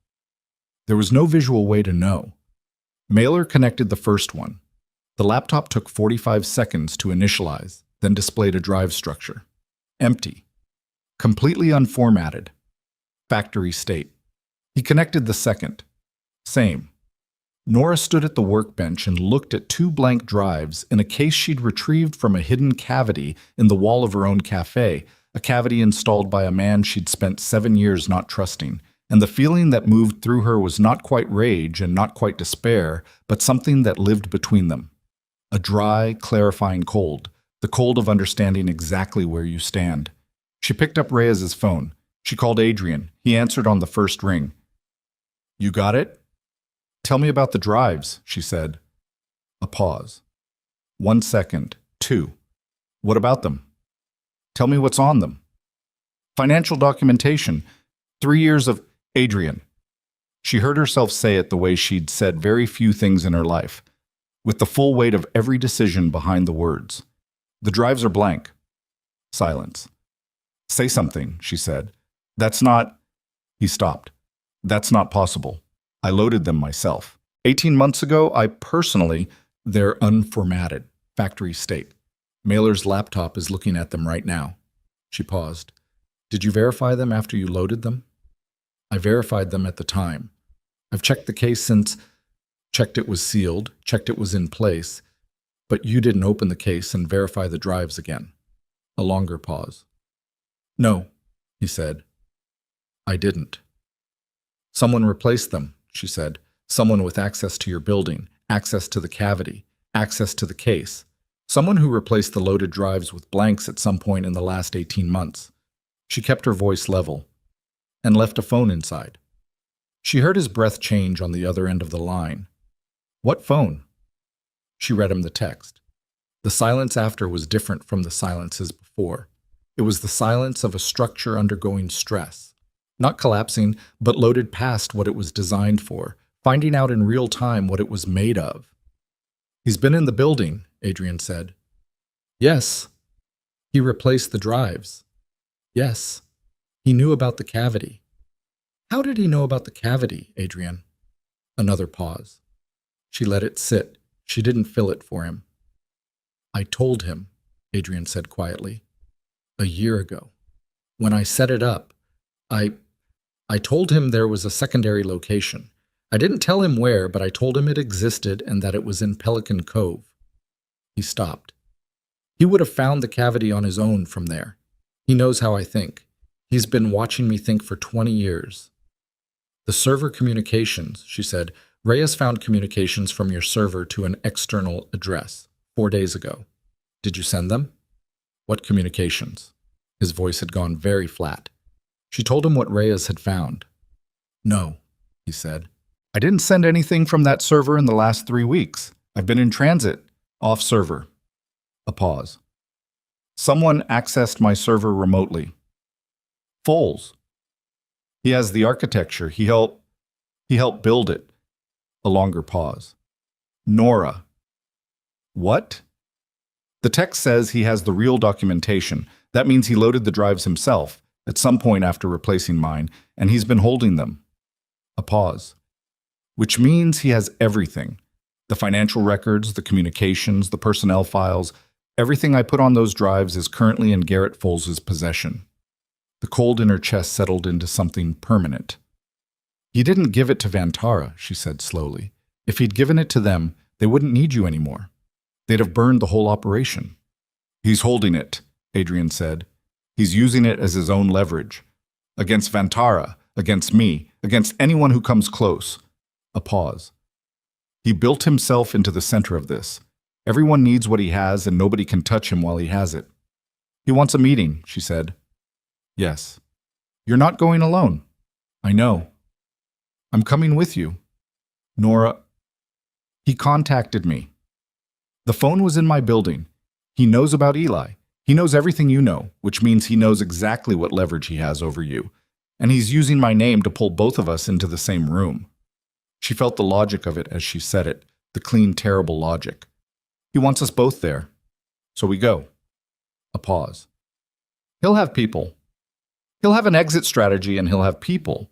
And the only thing he doesn't have is what he wants, which is to walk out of this with the documentation still in his hands and both you and the Vantara Syndicate owing him. She paused. We take that away from him. How? She looked at the 2 blank drives on Mailer's workbench. She looked at the laptop. She looked at Mailer, who was doing the professional thing of appearing to be occupied elsewhere. Hargrove, she said. We bring Hargrove. He'll see federal people and destroy everything. We don't bring federal people. We bring Hargrove herself. She thought it through as fast as she could. One person. Off book. She comes in as a private individual, no identification visible, nothing that reads as official. She witnesses the handoff. Whatever Foles gives us, it goes directly to her, authenticated, witnessed, chain of custody, established on the spot. She paused. He wants a meeting that gives him control. We walk in and take the control away before he knows what's happening. The silence on the other end lasted 4 seconds. That's insane, Adrian said. Can you think of anything better in the next 30 seconds? He couldn't. She could hear him not thinking of anything better. Call Hargrove, he said. They met on the coast highway, halfway between Turn Landing and the address Foles had sent. Sent, it turned out, in a second text that arrived 4 minutes after Nora's call to Adrian, as if he'd been waiting for the exact moment when they'd finished processing the first message. The address was a restaurant in a town called Salter's Mill, a place Nora had never heard of, 30 miles north. The restaurant was called Dunmore's. It was the second text said, closed on Tuesdays. Today was Tuesday. Hargrove arrived in her own car. She was 49, trim, with close-cropped natural hair, and the specific self-possession of someone who had spent 2 decades prosecuting people who were accustomed to not being prosecuted. She shook Nora's hand first. "You're the mother," she said. "I'm the mother," Nora agreed. Hargrove looked at her for a moment with an expression that contained respect and concern in equal measure. "Your son is secure?" "He's with 2 people I trust as much as I trust anyone right now, which is not saying much, but he's secure." "That's honest." Hargrove looked at Adrian. "Knox." "Hargrove, you understand what I'm doing here is irregular." "I understand." "And you understand that irregular has a cost." "Name it." She looked at him steadily. "Full cooperation. Not the cooperation in the framework we negotiated. Full. Everything you know, every account, every route, every name going back to the beginning, including your own." She paused. "When this is over, you're going to sit across from me in a room for as long as it takes and give me all of it." Adrian said nothing for a moment. "Yes," he said, "on record." "Yes." Hargrove nodded once. "Then let's go get my documentation." They took 2 vehicles, Adrian and Reyes in one, Hargrove and Nora in the other. Hargrove's red, and Nora agreed with it, was that if Foles had any visibility on their approach, seeing Nora and an unfamiliar woman read as lower threat than Adrian and Reyes arriving together. The drive to Salter's Mill took 22 minutes. Nora sat in Hargrove's passenger seat and looked at the dark coast highway and felt the specific quality of the next hour pressing toward her. The weight of it, all the variables she couldn't control, the variables she'd never been able to control. "How did you end up in Pelican Cove?" Hargrove asked, not in an interrogation tone, in the tone of someone making 22 minutes of driving useful. "I ran," Nora said. "From Knox?" "From everything Knox was." She paused. "He made it possible for me to run. I didn't know how much it cost him." Hargrove absorbed this. "And now?" "Now I'm in a car with a federal prosecutor going to meet a man who's been operating against everyone in this story for years. And my 6-year-old son is in a marina eating licorice, and I'm trying to decide if the last 7 years were a lie or just complicated." Hargrove was quiet for a moment. "In my experience," she said, "those 2 things are rarely mutually exclusive." Dunmore's was a low building set back from Salter's Mill's main street, the kind of place that probably did good business on weekends with the fishing crowd and survived the week on regulars and inertia. The parking lot held 3 vehicles. The lights inside were on but dim. Reyes did a pass of the perimeter on foot while the rest of them waited at the cars. She came back in 4 minutes. 2 people inside that I can see through the back window, Foles and one other." She paused. "The other one is Lim." The air changed. Cho, who had insisted on coming despite the wound and despite everything, made a sound that was not a word. "Lim is working directly for Foles," Adrian said. It was not a question. "Has been for a while, would be my read," Reyes said. Her voice was controlled in the way that required effort. "He walked right through your vetting," Cho said to Adrian. "Yes." "He's been inside for 8 months." "Yes." A pause among all of them. "Lim's my problem," Reyes said. "You all focus on Foles." Hargrove looked at the building. "I want to be clear.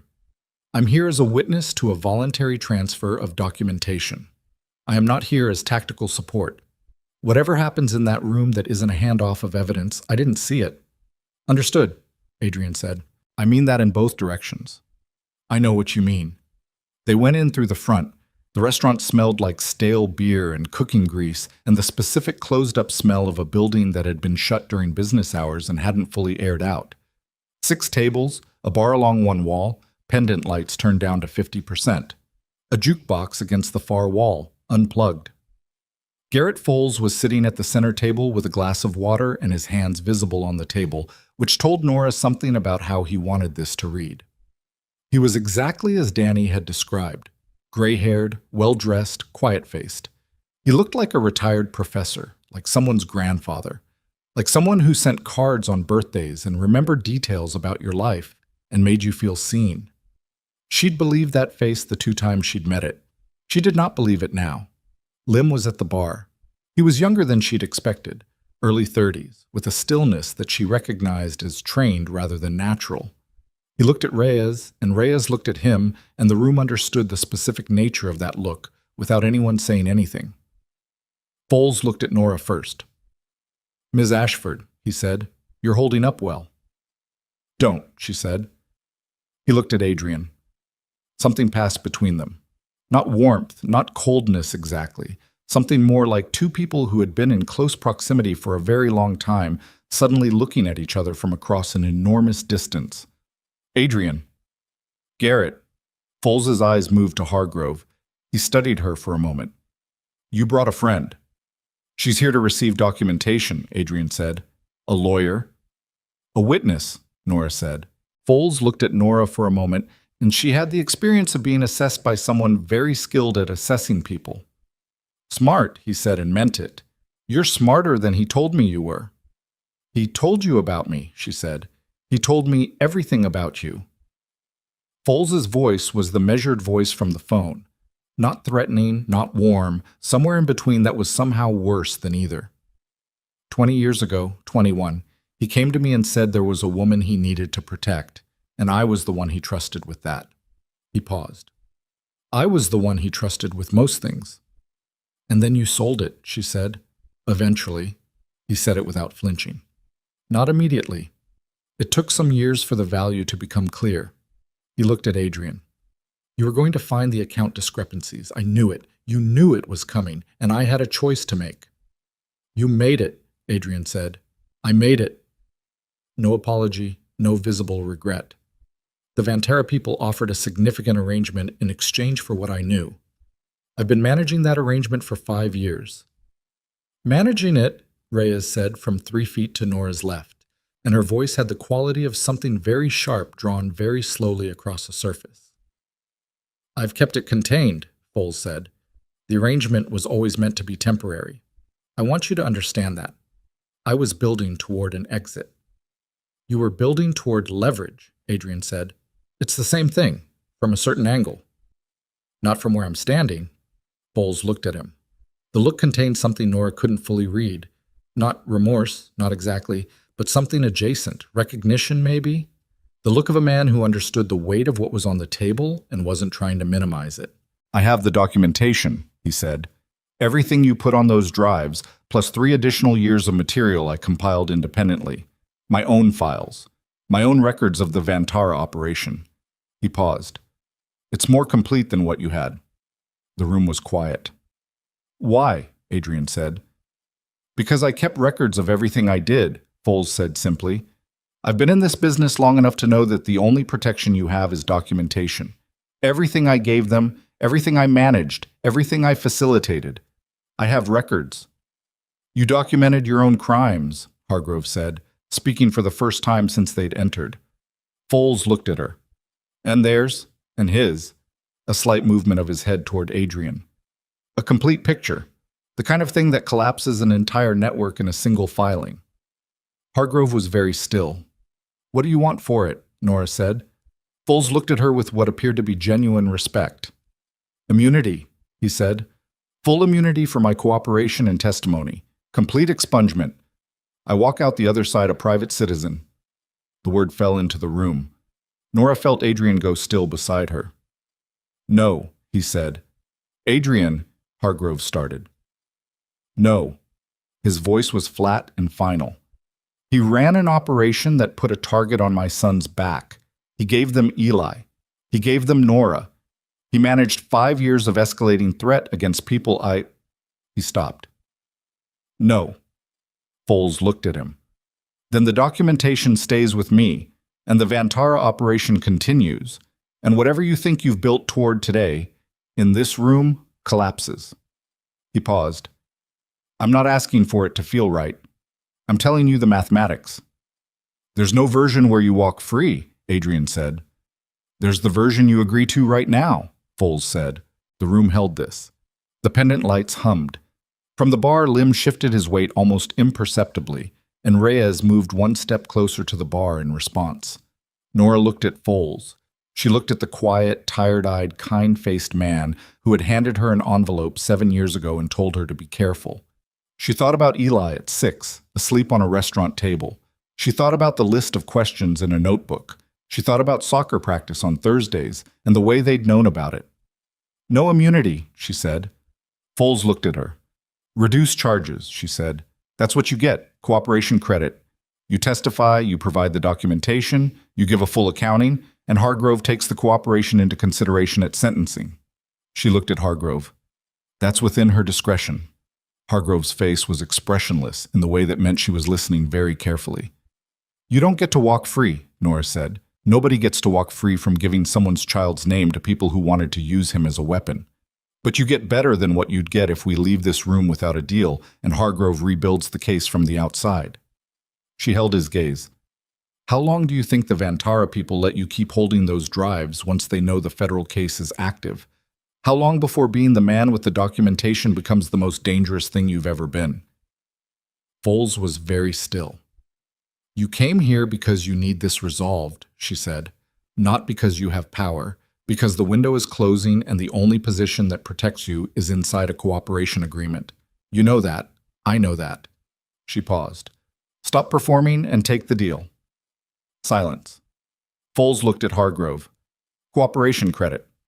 At my discretion, contingent on full and verified testimony, Hargrove said carefully. Another silence. Foles reached inside his jacket. Lim moved off the bar stool. Reyes moved at the same moment, not toward Lim, not a physical escalation, but into a position that changed the geometry of the room, a position that said clearly and without words that whatever Lim was calculating, the calculation had changed. Lim stopped. Foles produced a hard drive. Single unit, larger than the blanks from the case, a professional-grade device with a label in small handwriting. He set it on the table. Everything, he said. Original plus 5 years of my own records. Vantara's full operational history. He looked at Adrian, including what I gave them, and when, and why. He paused. It won't be easy to read. It doesn't have to be easy, Adrian said. Hargrove stepped forward and took the drive from the table. She turned it over in her hands. She looked at Foles. You understand that taking this initiates an evidentiary process, she said, that you've just surrendered your leverage. I understand. And that I will verify every claim on this drive before any cooperation agreement is formalized. I'd expect nothing less. Hargrove looked at the drive for a moment. She put it in her jacket pocket. Then we're going to need to have a long conversation, she said to Foles, starting now. The next thing happened in the space between one breath and the next. The front window of Dunmore's detonated inward. Not gunfire, an impact, something physical, a vehicle, and the entire front wall of the restaurant buckled under it, the window frame and the glass and the drywall beside it coming in together in a cascade of noise and debris, and suddenly the room was full of cold night air and the sound of a running engine. Nora hit the floor. She didn't decide to. Her body made the decision before her mind caught up, the way bodies do when they've been running on adrenaline for 6 hours and have finally encountered the thing they were braced for. She heard Hargrove go down beside her. She heard Foles's chair go over. She heard Reyes shout something she couldn't make out over the roar of the vehicle engine. Then the engine died. And 4 figures came through the gap where the front wall had been. Vantara. They hadn't come for documentation. They'd come because the window had run out, the leverage was gone, and the only move left was the violent one. Nora pressed herself against the base of the table. She could see Adrian, 3 feet away, on one knee, debris in his hair, looking at the 4 figures with an expression she'd never seen on a human face before. Not fear, not rage, something colder than either, the expression of a man who has run out of options and arrived at the only thing left. One of the Vantara figures was pointing directly at Hargrove. They knew who she was. They'd identified her before the approach. This wasn't a search or an extraction. This was an execution. Hargrove's hand was on her jacket pocket where the drive was. Adrian looked at Nora.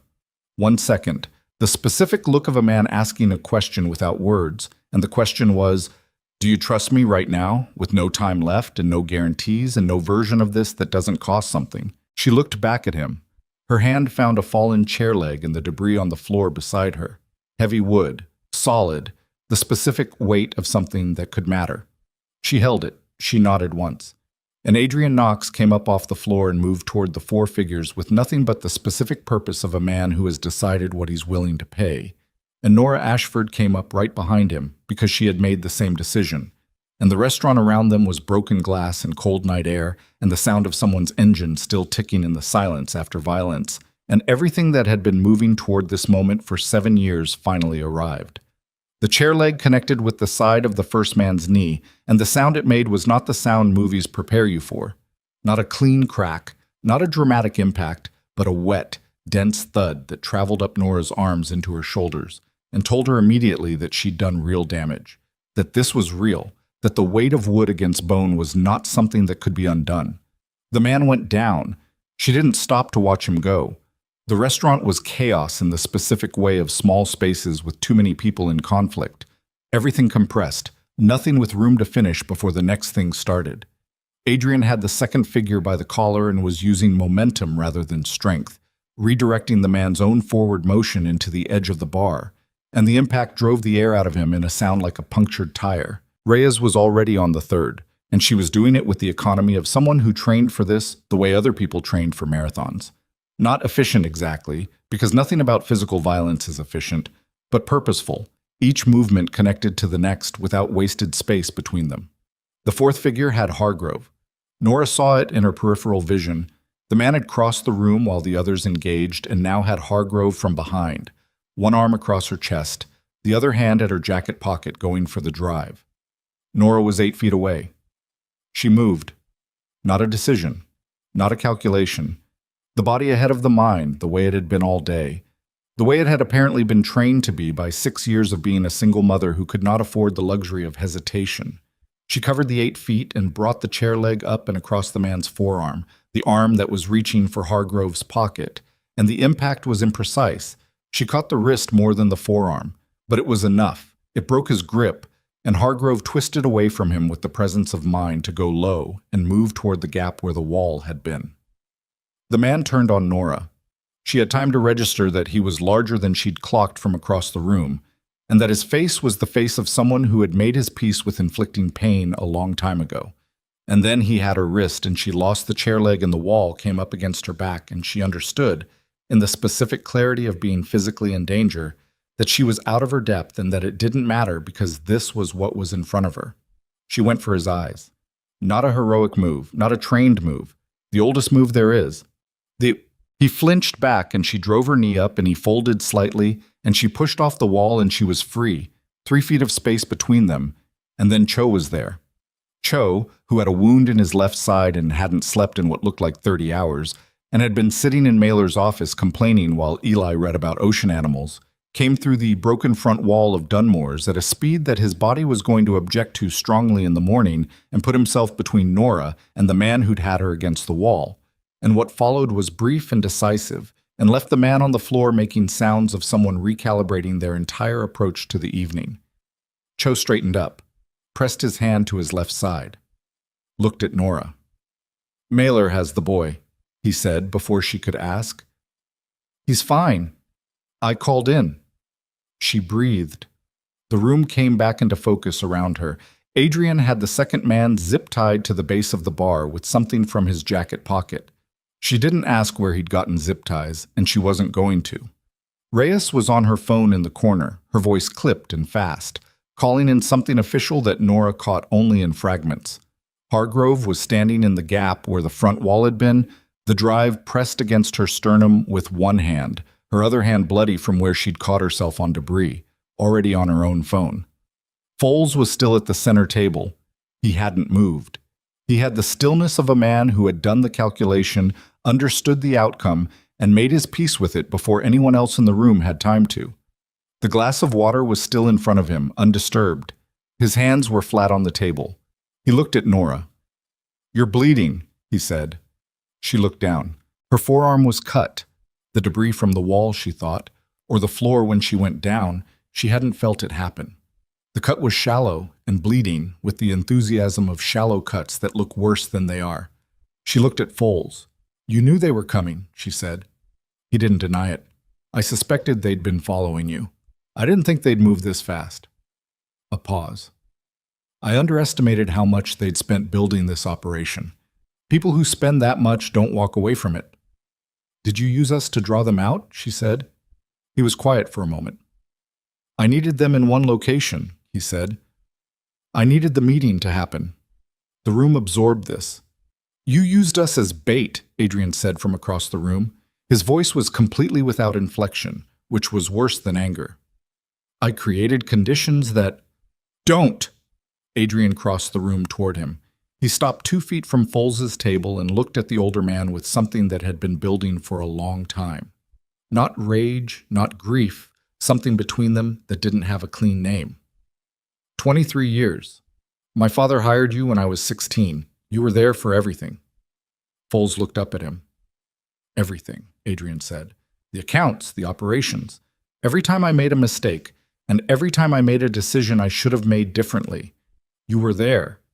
"Yes," Foles said quietly. "And you ran a 5-year operation against me." "Yes." "Against Eli." A pause.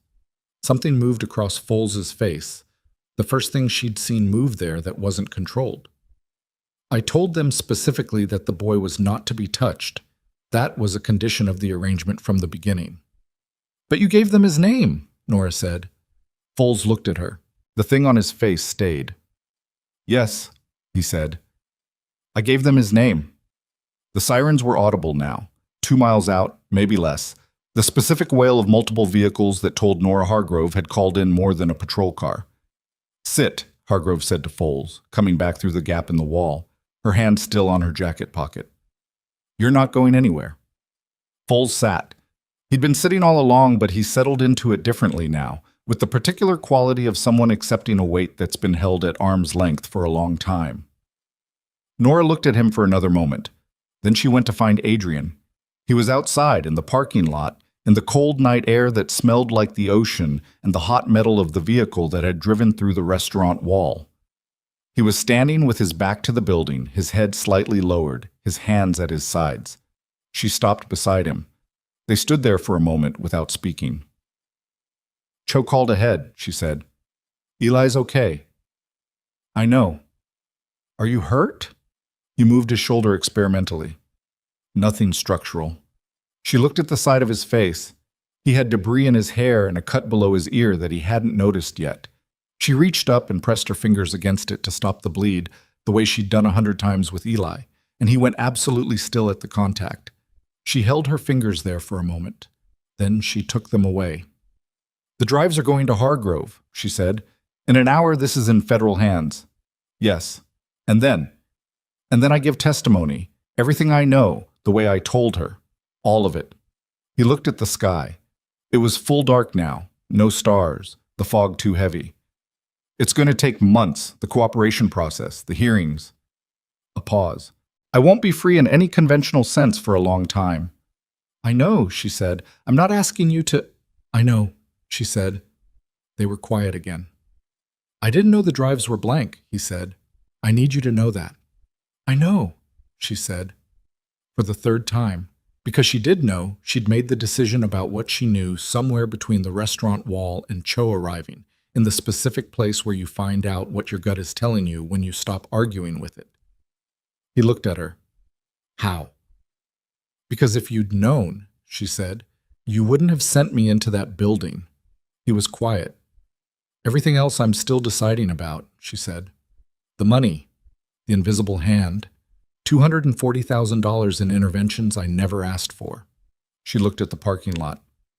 "The cavity in my wall, the lockbox with my son's birthday as the code." She stopped. "I'm still deciding about all of that." "That's fair," he said. "But I don't think you knew the drives were blank." The sirens were close now, a minute out. "Eli has questions," she said. He looked at her. He's been writing them in a notebook since this morning. He told me it was a list of questions. He didn't show them to me." She paused. "When this is over, when the testimony is done and the hearings are done and whatever the federal process looks like, when it's done, he's going to want answers, real ones." She held his gaze. "He doesn't get managed. He doesn't get the version that makes you look better. He gets the truth in whatever form a 7-year-old can handle, and then the rest of it when he's old enough." "Yes," Adrian said. "That's not negotiable." "I know." The first vehicles came into the Salters Mill parking lot, federal, not local, which meant Hargrove had made calls Nora hadn't fully tracked. They came in without theater, no dramatic entry, just people who knew what they were doing arriving at a place where they were needed. Nora watched them. She felt very tired in the specific clarifying way of someone who has been running on adrenaline for a full day and has just reached the moment when the adrenaline stops presenting an invoice. She turned back toward the building to check on Hargrove. Adrian said quietly, "Thank you." She stopped. "For going into the building," he said. "For the meeting, for—" He stopped, started again. "For not walking away when you had every reason to." She stood there for a moment with her back to him. "I didn't do it for you," she said. "I did it for Eli. And for the version of the next 20 years where he grows up without people from your world showing up in my parking lot." "I know," he said. She went back inside. The next 4 hours were the specific bureaucratic aftermath of violence. Statements, documentation, medical assessment for the cuts and the bruise forming along her left side that she'd add to her inventory later.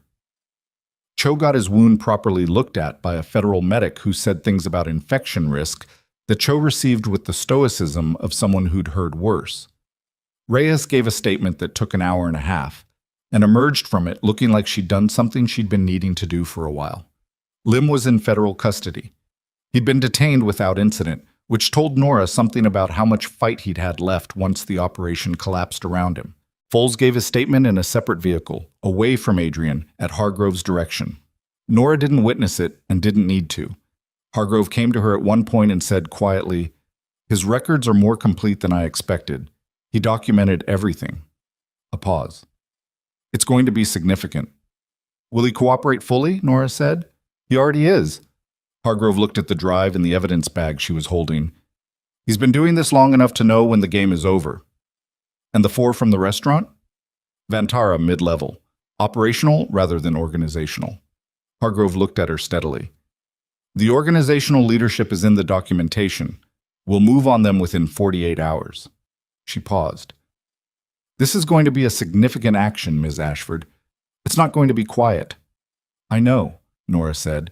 "There may be a tension on Pelican Cove for a period, on Harbor Bloom." "I know. If you need—" "I'll manage," Nora said. "I've been managing."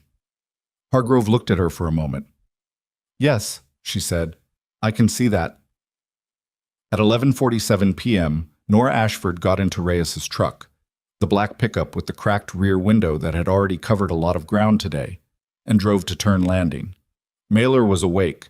He was sitting outside the marina office on a folding chair with a coffee cup, looking at the water, which was black and flat at this hour, the tide at its lowest. He looked up when the headlights came in. "Boy's asleep," he said. "Back room. Used my jacket as a pillow." Nora looked at him for a moment. "Thank you," she said. "Kid's good company," Mailer said, and went back to looking at the water. She went inside. The back room was small and smelled like rope and machine oil, and now faintly licorice. Eli was asleep on his narrow couch with Mailer's canvas jacket folded under his head and his backpack on the floor beside him. His notebook had fallen from his hand and lay open on the couch beside his knee. Nora crouched down and looked at it. The list of questions was 12 items long. She read them in the low light from the door without touching the page. They were written in his careful handwriting, each one numbered, each one precise in the way his questions always were. 1. Why did he leave? 2. Did he know about me before he left? 3. Does he know things about me now? 4. Is he a bad person or a person who did bad things? 5. Those are different, right? 6. Why did he put the box in our wall? 7. Did he ever come to Pelican Cove before today? 8. Is Harbor Bloom okay? 9. Can we go home? 10. Will the bad people come back? 11. Will he go to jail? 12. If he goes to jail, can I still know him? She read number 5 3 times. Is he a bad person or a person who did bad things? Those are different, right? She sat on the edge of the couch beside her sleeping son and looked at those 12 questions for a long time. Then she gently closed the notebook and set it back on the couch where he'd dropped it, and she put her hand on his back and felt him breathe. He woke up slowly, the way he always did. Not startling, not the light sleep snap awake that she'd inherited from years of being alone with him, but a gradual return, his eyes opening and then focusing, processing, and then finding her. "Hey, Bug," she said quietly. "Hey." He blinked, looked around the room, looked back at her. "Is it over?" She thought about how to answer that. She thought about the 4-hour window and the blank drives and the chair leg and Hargrove's bloody hand pressed against her jacket pocket and Foles's glass of water undisturbed on the table and Adrian in the parking lot saying thank you and meaning something that occupied more space than 2 words usually do. "The dangerous part," she said. "Yes." He sat up. His hair was flattened on one side from the jacket. He rubbed his eye with the back of his hand. "Is Adrian okay?" "He's with the people who need to talk to him," she said. "He's okay." Eli nodded. He looked at his notebook on the couch, registered it, looked at her. She waited for him to ask if she'd read it. He didn't ask. "Can we go home?" he said. "Yeah," she said. "We can go home." They drove back to Pelican Cove at 12:30 in the morning. Reyes drove. Eli fell asleep again in the back seat within 10 minutes, which was the specific grace of childhood. The ability to sleep in the back of a moving car on the worst day of your year because your body knows something your mind doesn't, which is that most things are survivable and the car is warm and the person driving has it under control. Harbor Bloom was dark, but it was standing. Nora stood on the sidewalk outside it for a moment after Reyes dropped them, looking at the sign, the front window, the mismatched chairs visible through the glass, the board above the register. Eli at 4, flower on his nose, grinning. She unlocked the door and turned on the lights and stood in the middle of her cafe at 12:45 in the morning and looked at everything she'd built. Then she went upstairs and put Eli to bed and sat on the edge of his mattress until his breathing slowed and deepened into real sleep, and she looked at his room, the whale drawings, the maps of invented places, the cracked spine ocean animal book on the nightstand, and she thought about 12 questions in a notebook, and she thought about what it meant to answer them honestly, and she thought about how many of those answers she could give alone and how many of them required someone else to be in the room. She didn't sleep that night. She sat at the kitchen table with a cup of tea she didn't drink and watched the fog thicken and thin against the window and let the last 20 hours sort themselves into something she could carry. The testimony began 6 weeks later. She knew because Hargrove called her, not to ask anything, just to inform her, the professional courtesy of someone who understood that Nora was owed that much. The hearings were closed, the details were sealed. What moved through the news cycle was limited and controlled and described an unnamed cooperative source without specifics.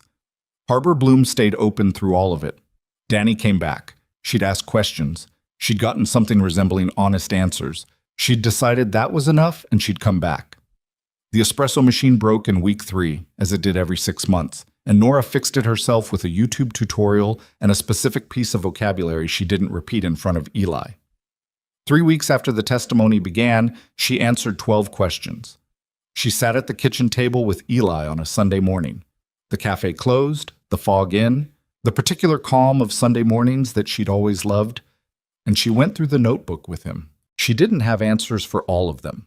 She said so. She said the ones she didn't have answers for yet, she'd keep working on, and if he found better answers than her, he should tell her. Number 4. Is he a bad person or a person who did bad things? She thought about this one for a long time before she said anything. Eli sat across from her with his hands around a cup of hot chocolate, waiting with the patience of someone who'd learned that some questions deserved more than a fast answer. He did bad things, she said, for a long time. Some of them he chose, and some of them he inherited, and some of them he didn't fully understand at the time. She paused, and then he made some different choices. I don't know yet what that adds up to. I don't think I get to know yet. Eli considered this. But you can be both, right? A person who did bad things and a person who made different choices. Yeah, she said, you can be both. That's what I thought, he said. Number 12. If he goes to jail, can I still know him? She'd spoken to Hargrove about this. The cooperation framework included specific provisions. It had taken her 2 conversations and 1 direct request to Hargrove's office to make it happen. But it was there, in writing, in the federal record. Supervised contact, structured, not easy, not frequent, not anything that looked like a conventional relationship, but real. Yes, she told Eli. It'll look different than you might picture it. But yes. He wrote something in the notebook beside number 12. She didn't ask what. The trial, if trial was even the right word for the process that unfolded over the following months, moved at the pace of federal proceedings, which is to say, not fast, not straight, not comfortable to observe. Hargrove kept her informed at the level she'd asked for, and no more. The Ventara Syndicate's organizational leadership was arrested in a coordinated action across 4 states. She read about it in the news, 2 paragraphs, buried on a Tuesday. Garrett Foles received a reduced sentence. She read his name in a document Hargrove forwarded with a note that said simply, as agreed. He would serve time. Not enough time by some measure, more than he'd planned for by his own. She sat with the document for a long time before she filed it away in the back of the cabinet where she kept the tax records, and she didn't look at it again. The money, the $240,000 in invisible interventions across 6 years, she found out through Hargrove's financial review was coming back to her as a restitution allocation, processed through the cooperation agreement, rerouted through legitimate channels, documented in a way that made her actual ownership of it clear. She didn't ask for it. She didn't refuse it. She used the first installment to replace the espresso machine properly, with a professional model she'd wanted since year 2. She used the second to give Danny a raise that was overdue by 2 years. She used the third to rent the empty space next door to Harbor Bloom. Harbor Bloom expanded on a Tuesday in March, 10 months after the worst day of her life. Not a grand opening. She didn't do grand openings. She unlocked the door at 5:30 a.m. the way she unlocked the original door every morning, made the first espresso, and waited. Gerald Marsh arrived at 5:58. He took the corner table in the new space, the same configuration, different walls, and ordered a black coffee and a plain croissant. He looked around once, briefly, and then opened his book. Eli arrived at 7 before school because he'd asked to be there for the first morning and she'd said yes. He wore his backpack and had his notebook under his arm, and he looked at the new space with the serious appraisal of a 7-year-old who understood that something had been built here and that it mattered. It's bigger, he said. It is, she said.